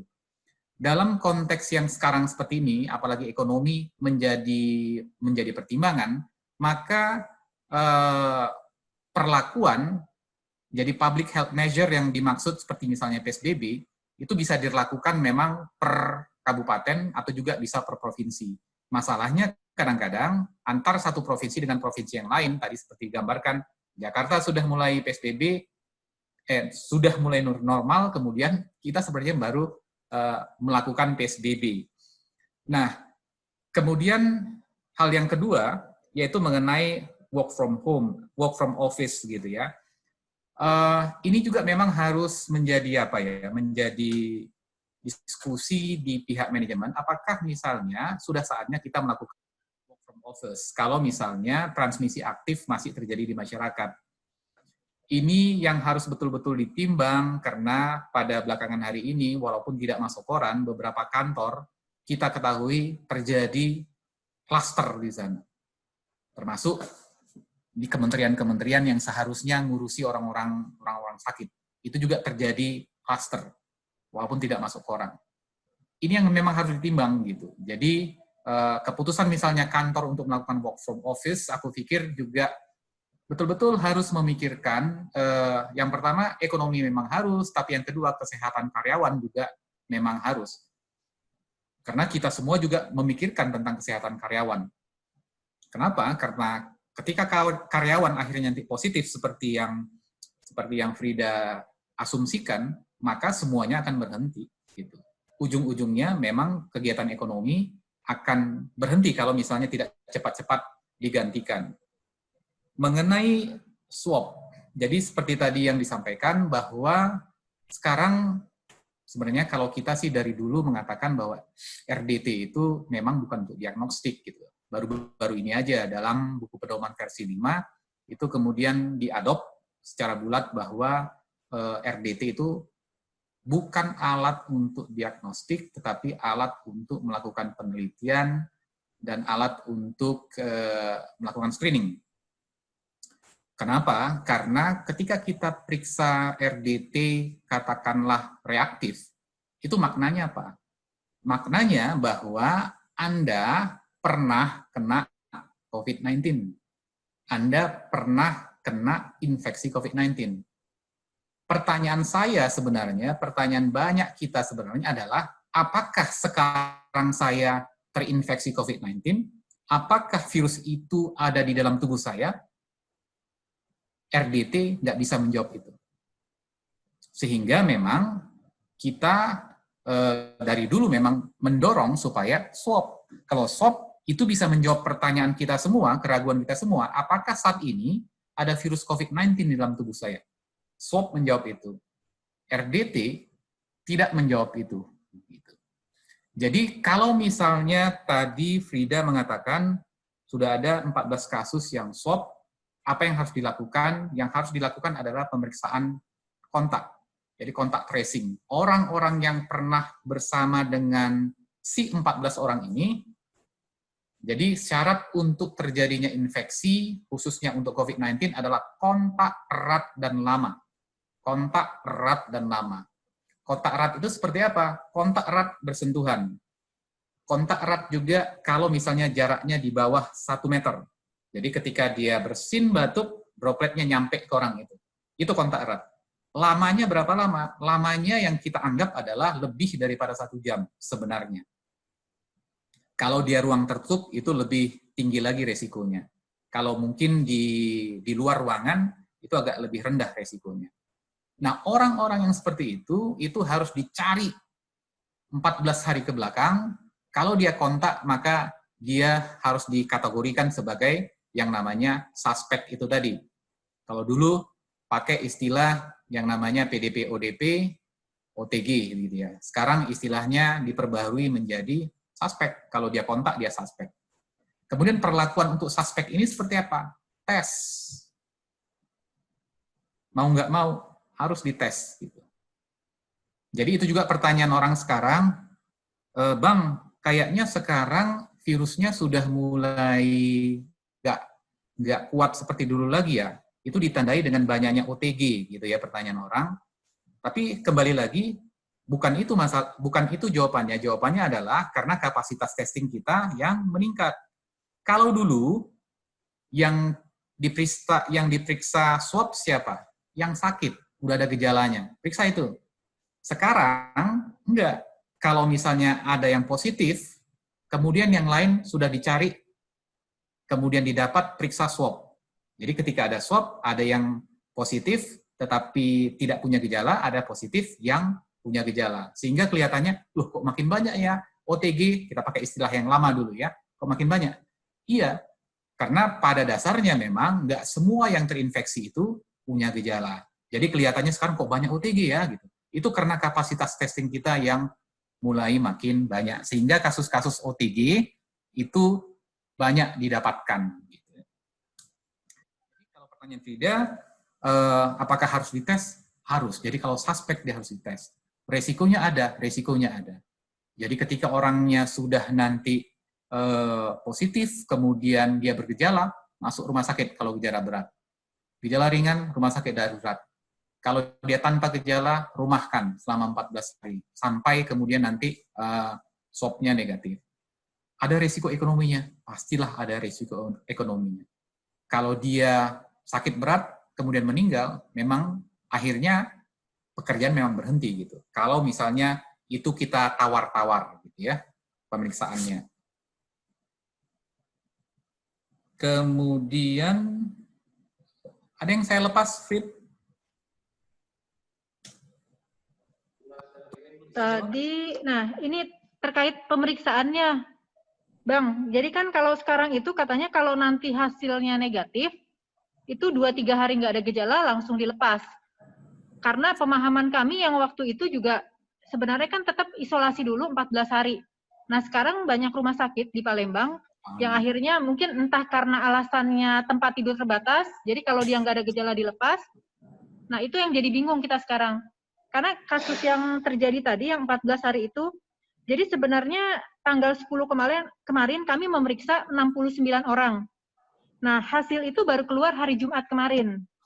Hasilnya saya pun termasuk yang diperiksa, saya hasilnya negatif, dan tadi 14 orang itu positif. Dan saya saat menerima hasil negatif, saya pagi itu selama hampir lebih 12 jam melakukan kontak langsung dengan orang yang hasilnya positif. Nah, itu banyak kejadian yang sisanya itu melakukan kontak dengan orang yang tadi sudah terkonfirmasi positif yang baru kami dapatkan sorenya tuh Bang. Nah, ini yang juga menjadi keraguan kami kemarin, apakah kami yang sudah terkonfirmasi hasilnya negatif ini tetap harus di-swab ulang lagi? Itu sih Bang. Oke, baik. Ya, untuk yang terakhir, tetap observasi. Jadi, walaupun kalian sudah negatif, tapi negatif mungkin 7 hari yang lalu, ketika kalian dites, kemudian, saya nggak tahu di Palembang ya, rata-rata sih orang 7 hari, 6 hari, kemudian hasilnya baru keluar. Kondisi negatifnya itu adalah kondisi 6 hari atau 7 hari yang lalu. Dalam 6 hari itu, dia bisa kontak dengan siapa saja. Itulah kelemahannya kalau misalnya tesnya seminggu kemudian, baru kemudian bisa keluar. Jadi, apakah harus tes lagi? Saya sarankan sih, jangan dulu. Jadi, jangan buru-buru dulu.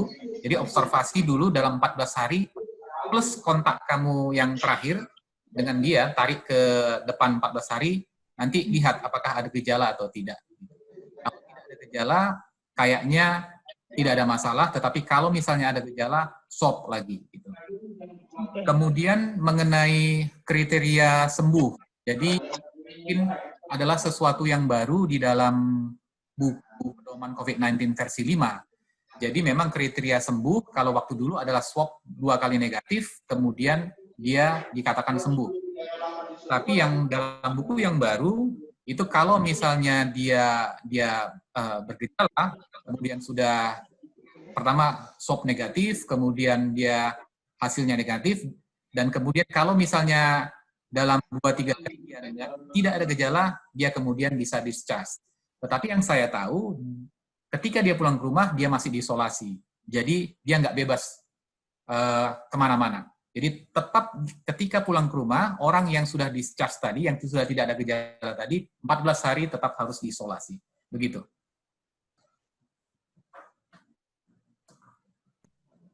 Oke Bang, terima kasih banyak Bang untuk penjelasannya. Oke, terima kasih Kak Frida atas pertanyaannya. Sama-sama. Oke Bang, lanjut lagi Bang, masih ada yang bertanya Bang untuk Bang Ben. Jadi dari Kak Sieni menanyakan bahwa tadi Bang Ben mengatakan disinfektan semprot kepada orang harus dihindari karena tidak aman. Itu mengapa Bang? Iya, waktu awal-awal masa COVID, disinfektan chambers ini sangat populer.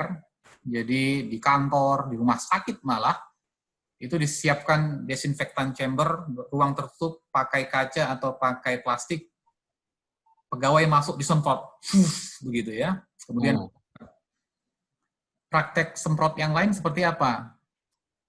Petugas pemerintah kemudian pakai mobil lewat di tengah jalan, semprot kiri kanan, puas, begitu.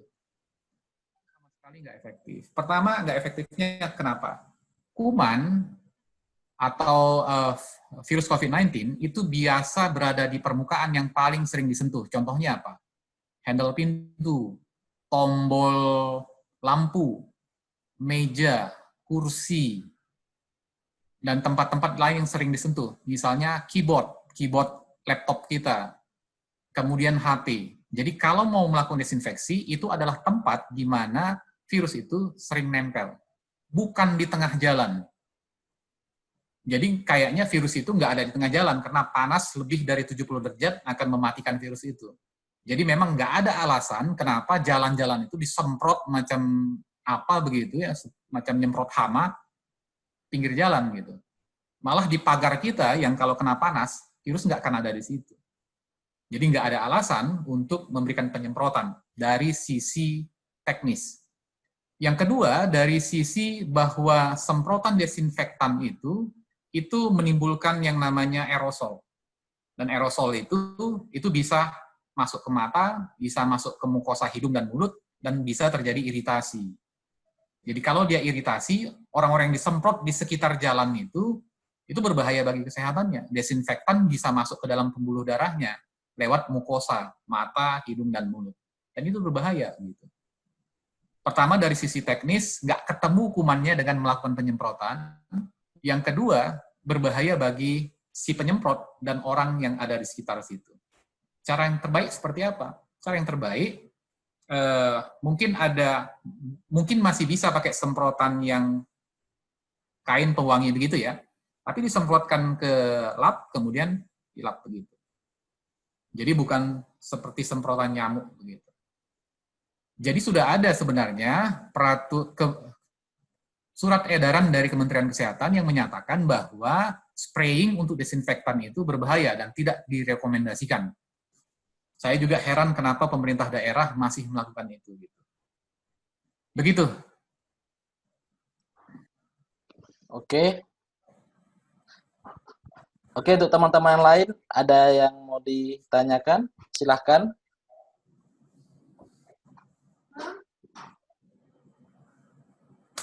Ayo, siapa yang mau bertanya kepada Bang Ben dan juga kepada Pak Judio?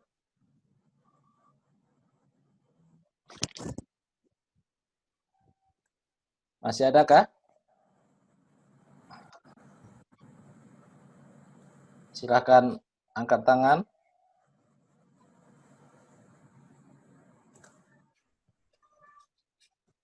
Oke, sembari menunggu, ini saya ada pertanyaan Bang, buat Bang Ben. Ini karena kebetulan tadi di gereja saya itu baru perdana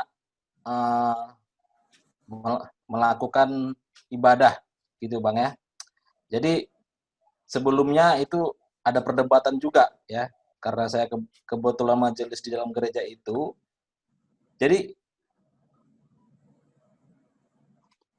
ketika jemaat tadi itu bernyanyi, gitu ya, bernyanyi di dalam ibadah, apakah harus memang pakai masker ya, seperti itu? Karena itu jadi perdebatan, apakah harus pakai masker atau maskernya itu dilepas, atau maskernya itu hanya sampai kepada mulut saja, gitu ya, seperti itu. Karena kan bernyanyi, gitu ya, kalau bernyanyi kan nafasnya tertutup, itu agak susah juga Bang, seperti itu. Jadi apa kira-kira pertanyaan ini Bang? Karena kemarin juga kita berdebat ya, itu harus memang seperti itu. Kalau saya katakan ya nggak apa-apa, kita tutup dengan masker seperti itu ya. Tapi teman-teman lain ya itu bisa merusak juga kesehatan seperti itu Bang. Kira-kira gimana Bang? Ya, baik. Pertama mungkin ini komentar secara umum mengenai kondisi melakukan reopening atau relaksasi. Yeah. Yang pertama, sama seperti tadi, kita harus melakukan analisa resiko di daerah sekitar kita. Jadi kalau misalnya masih terjadi transmisi aktif, maka semua kegiatan memang harus dipertimbangkan tetap ditutup dan melakukan kegiatan work from office atau live streaming dan segala macam gitu. Jadi tetap harus melakukan analisa risiko. Mungkin Jakarta nggak bisa dibedakan dengan Batam dan juga di daerah yang lain, sehingga analisa risiko itu harus dilakukan secara lokal. Yang kedua tadi, itu tadi masalah pertimbangan ekonomi dan kesehatan. Jadi dua hal itu yang memang harus jadi pertimbangan, apakah kita melakukan reopening atau tidak. Pendapat saya, selaku praktisi, mungkin saya mau mengatakan bahwa di luar sektor kesehatan dan ekonomi, sebaiknya dipikirkan ulang kalau misalnya mau melakukan reopening. Alasannya apa? Alasannya jumlah kasus kita masih terus meningkat. Dan kita masih belum mencapai puncaknya yang pertama, gitu. Kalau nanti ada puncaknya yang kedua. Jadi ini tetap harus dihitung dengan baik-baik apakah kita mau melakukan reopening atau kita tunggu dulu. Kemudian sedikit mengenai transmisi COVID-19. Jadi transmisi COVID-19 itu sampai pada saat ini transmisi utamanya adalah lewat droplet dan lewat kontak erat. Bagaimana droplet bisa menularkan ke orang lain, yaitu bahwa kalau ada infeksi COVID-19 dalam tubuh seorang, biasanya dia berada di saluran pernafasan bawah dan atas, dan itu keluar ketika dibatukkan, dibersinkan, ketika orang ngomong keras-keras, muncrat, gerimis, kata orang Jawa, atau ketika juga bernyanyi. Jadi ketika seorang bernyanyi dengan suara keras, maka aerosol itu cenderung untuk bisa keluar. Jadi transmisi juga bisa keluar ketika orang bernyanyi keras-keras.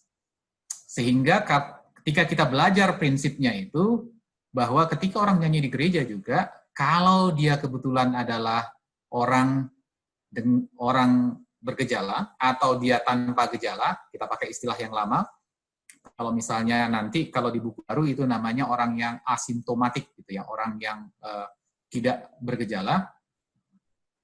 Ketika dia nyanyi keras, maka ada droplet yang keluar dan itu bisa menginfeksi orang lain. Makanya kalau kita bahwa resiko-resiko seperti itu, maka orang harus pakai masker. Jadi fungsi masker adalah sebagai source control, pengendali sumber. Jadi kalau kita sumber infeksi, dengan memakai masker, maka kita akan mengurangi orang lain untuk tertular. Jadi, disarankan, kalau saya menyarankan bahwa di gereja sekalipun memang harus pakai masker. Supaya orang terhindar dari penularan. Untuk aturan gereja itu sebenarnya cukup banyak ya, tapi mungkin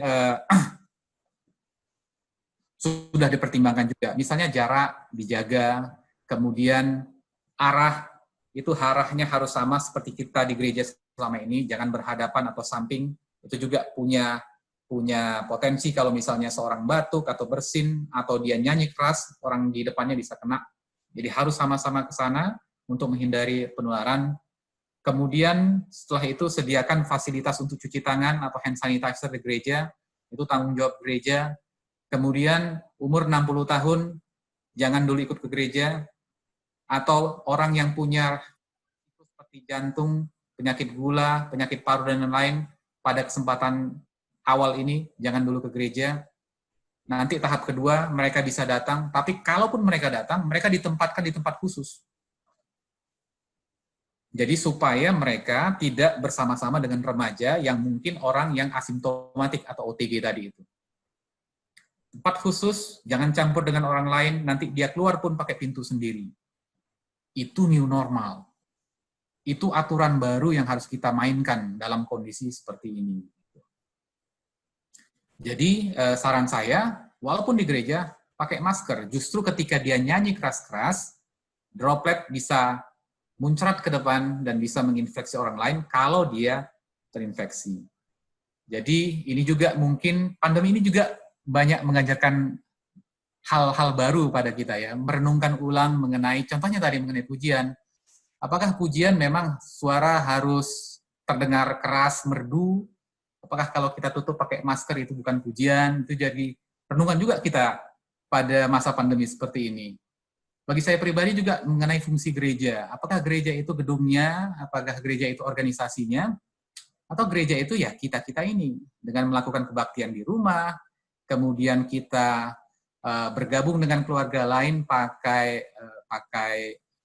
Zoom, seperti saya dengan keluarga abang saya di Medan, ya kita kebaktian tadi, kita pakai Google Meet gitu ya. Dan nanti bergantian sharing, membawakan lagu, pujian, dan lain-lain. Dan saya pikir, ya itulah gereja. Saya gereja, keluarga kami adalah gereja. Jadi bukan gedungnya, bukan organisasinya sebenarnya. Kemudian mengenai persekutuan, kita merindukan persekutuan yang hangat, sentuhan, pelukan, cipika-cipiki, itu yang biasa kita lakukan ketika kita bersekutu, begitu ya. Salaman hangat, goncangan yang erat. Tetapi dalam kondisi seperti ini juga sebenarnya persekutuan, sehingga kita bisa meredefinisikan persekutuan itu apa sih, gereja itu apa sih, kemudian memuji Tuhan itu apa sih.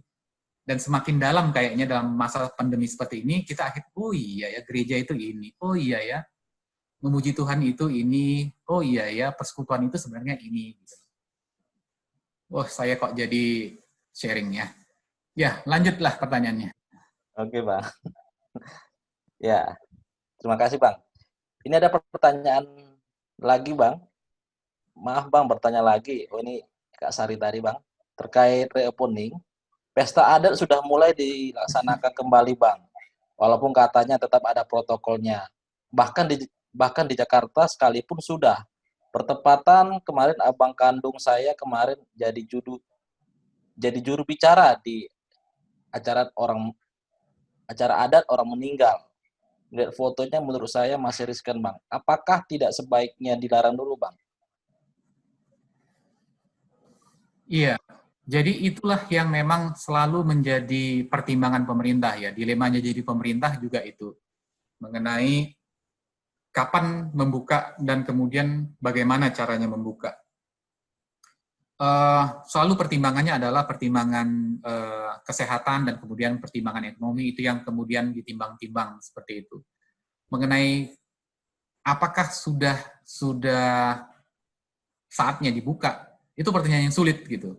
Saya juga agak sulit menjawabnya karena tergantung dari, saya juga nggak tahu kondisi ekonomi kita sekarang seperti apa, kemudian yang lain-lain seperti apa, tapi kalau pertimbangannya ekonomi dan kesehatan, itu memang betul-betul harus ditimbang dengan baik.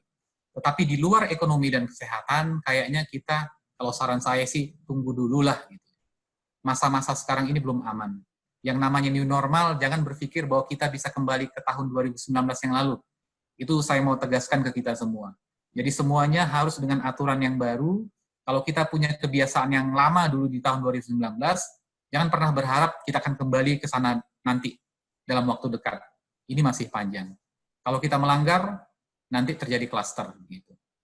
Jadi kembali lagi dari sisi pemerintah, memang dia harus menimbang kapan menutup dan kapan membuka. Tetapi dari sisi kita, sama seperti tadi yang saya sampaikan, penilaian resiko itu masing-masing individu harus melakukan. Kalau misalnya kita menilai resiko itu resiko sedang sampai resiko tinggi, stop kegiatannya, lebih bagus minta maaf sama tulang bahwa saya nggak bisa ikut arisan atau saya nggak bisa pesta adat hari ini karena kondisi pandemi di tempat kita masih seperti ini kasusnya. Itu lebih bijak saya pikir bagi kita pribadi dan juga bagi keluarga yang kita kasih ada di rumah. Karena kita bisa jadi sumber penularan ketika kita pulang ke rumah. Demikian. Oke, Bang. Ini ada satu pertanyaan lagi, Bang. Ya, ini dari chat Facebook, karena kita live juga di Facebook, yang chat ke saya, bertanya, Bang, kira-kira menurut prediksi Abang, kapan ya COVID ini berakhir? Karena saya ada rencana bulan 12 mau menikah. Begitu, Bang, kira-kira.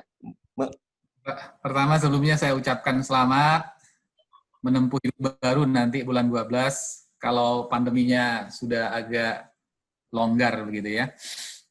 Kapan akan berakhir? Pertanyaan yang sulit. Beberapa ahli juga masih mendalami mengenai kemungkinan-kemungkinan kapan ini berakhir. Yang pasti vaksin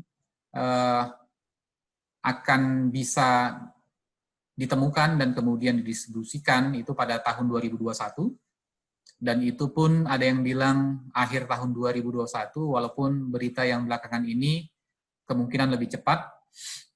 Pemerintah Inggris mengumumkan bahwa kemungkinan penduduk Inggris akan bisa divaksinasi pada Natal tahun ini. Jadi Oxford katanya sudah masuk kepada fase 3 dari penelitian vaksin, di mana fase 3 itu sudah mendekati dalam tahap akhir, gitu ya. Jadi itu kemungkinan yang terjadi. Tapi untuk dunia kemungkinan masih tahun depan. tahun depan ketika vaksin ada, apakah kita langsung bisa bebas? Enggak. Jadi itu butuh waktu lagi nanti bahwa kita akhirnya bisa menikmati hidup yang normal mungkin, walaupun tetap dengan protokol-protokol khusus. Kita tidak akan bisa seperti biasa. Tetap ada protokol khusus yang kita jaga dalam walaupun vaksin nanti sudah ditemukan, hanya mungkin agak sedikit longgar. Jadi saran saya sih, kalau mau menikah, mungkin lanjutkan aja menikah. Hanya nggak bisa rame-rame. Itu masalahnya. Jadi teman saya juga 2 minggu lalu baru menikahkan anaknya. Jadi saya tanya, berapa orang yang hadir? Ya 20 orang gitu. Jadi keluarga laki-laki, kemudian keluarga perempuan, cuma keluarga dekatnya saja, kemudian jarak bisa diatur, kemudian waktu untuk resepsi juga dipersingkat, karena tadi kontak erat dan lama. Semakin lama kontaknya, kemungkinan tertular semakin besar. Jadi, saya anjurkan sih, jangan ditunda, tetapi harus dimodifikasi, bahwa pernikahannya jangan jumlah besar, jangan terlalu lama, terapkan protokol kesehatan, jaga jarak, cuci tangan, dan kemudian etiket batuk yang benar. Begitu sih. Oke, Bang. Oke, buat teman-teman yang lain, sesi tanya jawab kita tutup ya, karena ternyata sudah 2 jam lebih ya. Tidak terasa ternyata sudah ada 2 jam. Selanjutnya terima kasih buat Bang Ben dan juga Bang Julio ya. Yang saya ambil di sini dari ringkasan materi tadi, dari Bang Ben tadi itu mengatakan ya kita sudah mendengarkan banyak hal-hal yang termasuknya diantaranya bagaimana kita beradaptasi secara individu maupun secara komunitas, dan juga Bang Ben tadi mengingatkan bahwa kita harus juga bertanggung jawab dengan apa yang akan kita lakukan, seperti itu ya. Jadi sangat luar biasa kita diingatkan kembali bahwa ya ini bukan saja tanggung jawab daripada pemerintah, tapi juga tanggung jawab kita sendiri, seperti itu, sebagai anak-anak Tuhan. Dan juga dari Bang Julio mengingatkan bahwa ya iman sejati itu ya harus laras dengan kebajikan tadi, seperti itu. Jadi bagaimana kita seorang anak-anak Tuhan juga ya tetap semangat di dalam mengerjakan pelayanan, walaupun dalam kondisi pada saat ini banyak rintangan, tapi kita tetap semangat untuk mengerjakan pelayanan tadi. Dan pertumbuhan iman tadi tetap harus dijaga. Itu dari Bang Julio. Oke, buat teman-teman semua, buat Bang Ben dan Bang Julio, terima kasih buat pemaparannya dan terima kasih buat atas firman-Nya. Dan kami dari PAK Batam sangat berbangga gitu ya, bisa mengundang Abang sampai ke Batam gitu ya, dan sangat luar biasa bisa kita rasakan bagaimana kita mendapatkan banyak informasi yang nanti bisa menjadi pembelajaran dalam hidup kita. Oke, itu saja dari panitia. Bagaimana? Oke, selanjutnya kita akan foto bersama ya.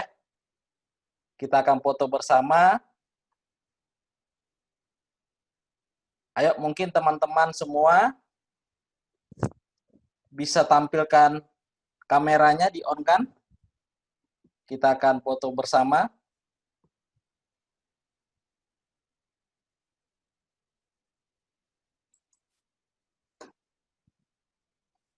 Oke. Sebagai tanda kita semangat melawan COVID, seperti ini teman-teman ya. Coba diangkat. Ya, ini bukti kita bahwa kita semangat melawan COVID dan kita terus bertumbuh dalam iman. Oke, panitia silahkan dipoto. 1, 2, 3. Oke. Terima kasih buat teman-teman semua yang hadir. Yang dari luar kota, ya saya lihat juga banyak yang dari luar kota. Terima kasih kehadirannya. Sama-sama. yang ada dari Kalimantan juga, wah sangat jauh ya, dari Kalimantan juga sampai ke Batam, sangat luar biasa. Oke, untuk menutup acara kita hari ini,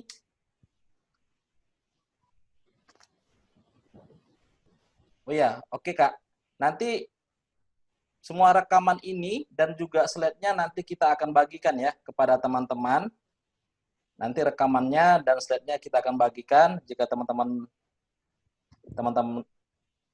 semua membutuhkan, nanti akan kita bagikan.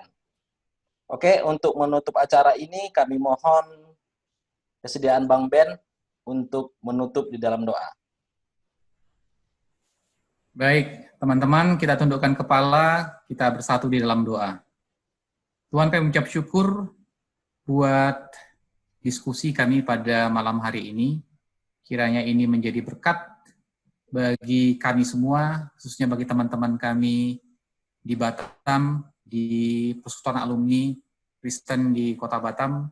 Biarlah ya Tuhan, di masa pandemi ini kami bisa lebih bijak sebagai bentuk tanggung jawab kami kepadamu ya Tuhan, yang sudah menganugerahkan tubuh kesempatan hidup di tengah-tengah kami berada, di tengah-tengah pelayanan tempat kami melayani, dan di tengah-tengah negara Indonesia ini. Tuhan, kami juga berdoa secara khusus buat bangsa dan negara kami, agar kami secara komunitas dan secara negara bisa merespon COVID ini dengan baik ya Tuhan. Kami berharap mulai dari pemerintah sampai jajarannya di bawah, termasuk kami juga Tuhan, sebagai anak-anak Tuhan, bisa mengatasi virus ini dengan baik, sehingga lebih banyak nyawa yang bisa diselamatkan ya Tuhan. Dan dalam kondisi seperti ini, kami juga berdoa agar kami sebagai anak-anak Tuhan juga bisa menjadi garam dan terang Kristus di tengah-tengah kami berada, bukan hanya sebagai orang yang menikmati kekayaan dari pembangunan ini, tetapi juga bisa memberi diri Tuhan kepada bangsa ini. Kami tahu bahwa mungkin banyak di antara kami ya Tuhan yang terdampak ekonomi, terdampak dari sisi penghasilan, pekerjaan yang sudah mulai goyang ya Tuhan. Kami juga mau berdoa supaya kami terus bisa berharap kepada Tuhan, kami terus bisa menggantungkan hidup kami kepada Tuhan, dan biarlah ya Tuhan, di akhir pandemi ini, kami bisa naik kelas dalam iman kami kepadamu, dalam kepercayaan kepadamu, dalam kebergantungan kami kepadamu ya Tuhan. Inilah doa kami yang kami alaskan di dalam nama Tuhan Yesus Kristus. Amin.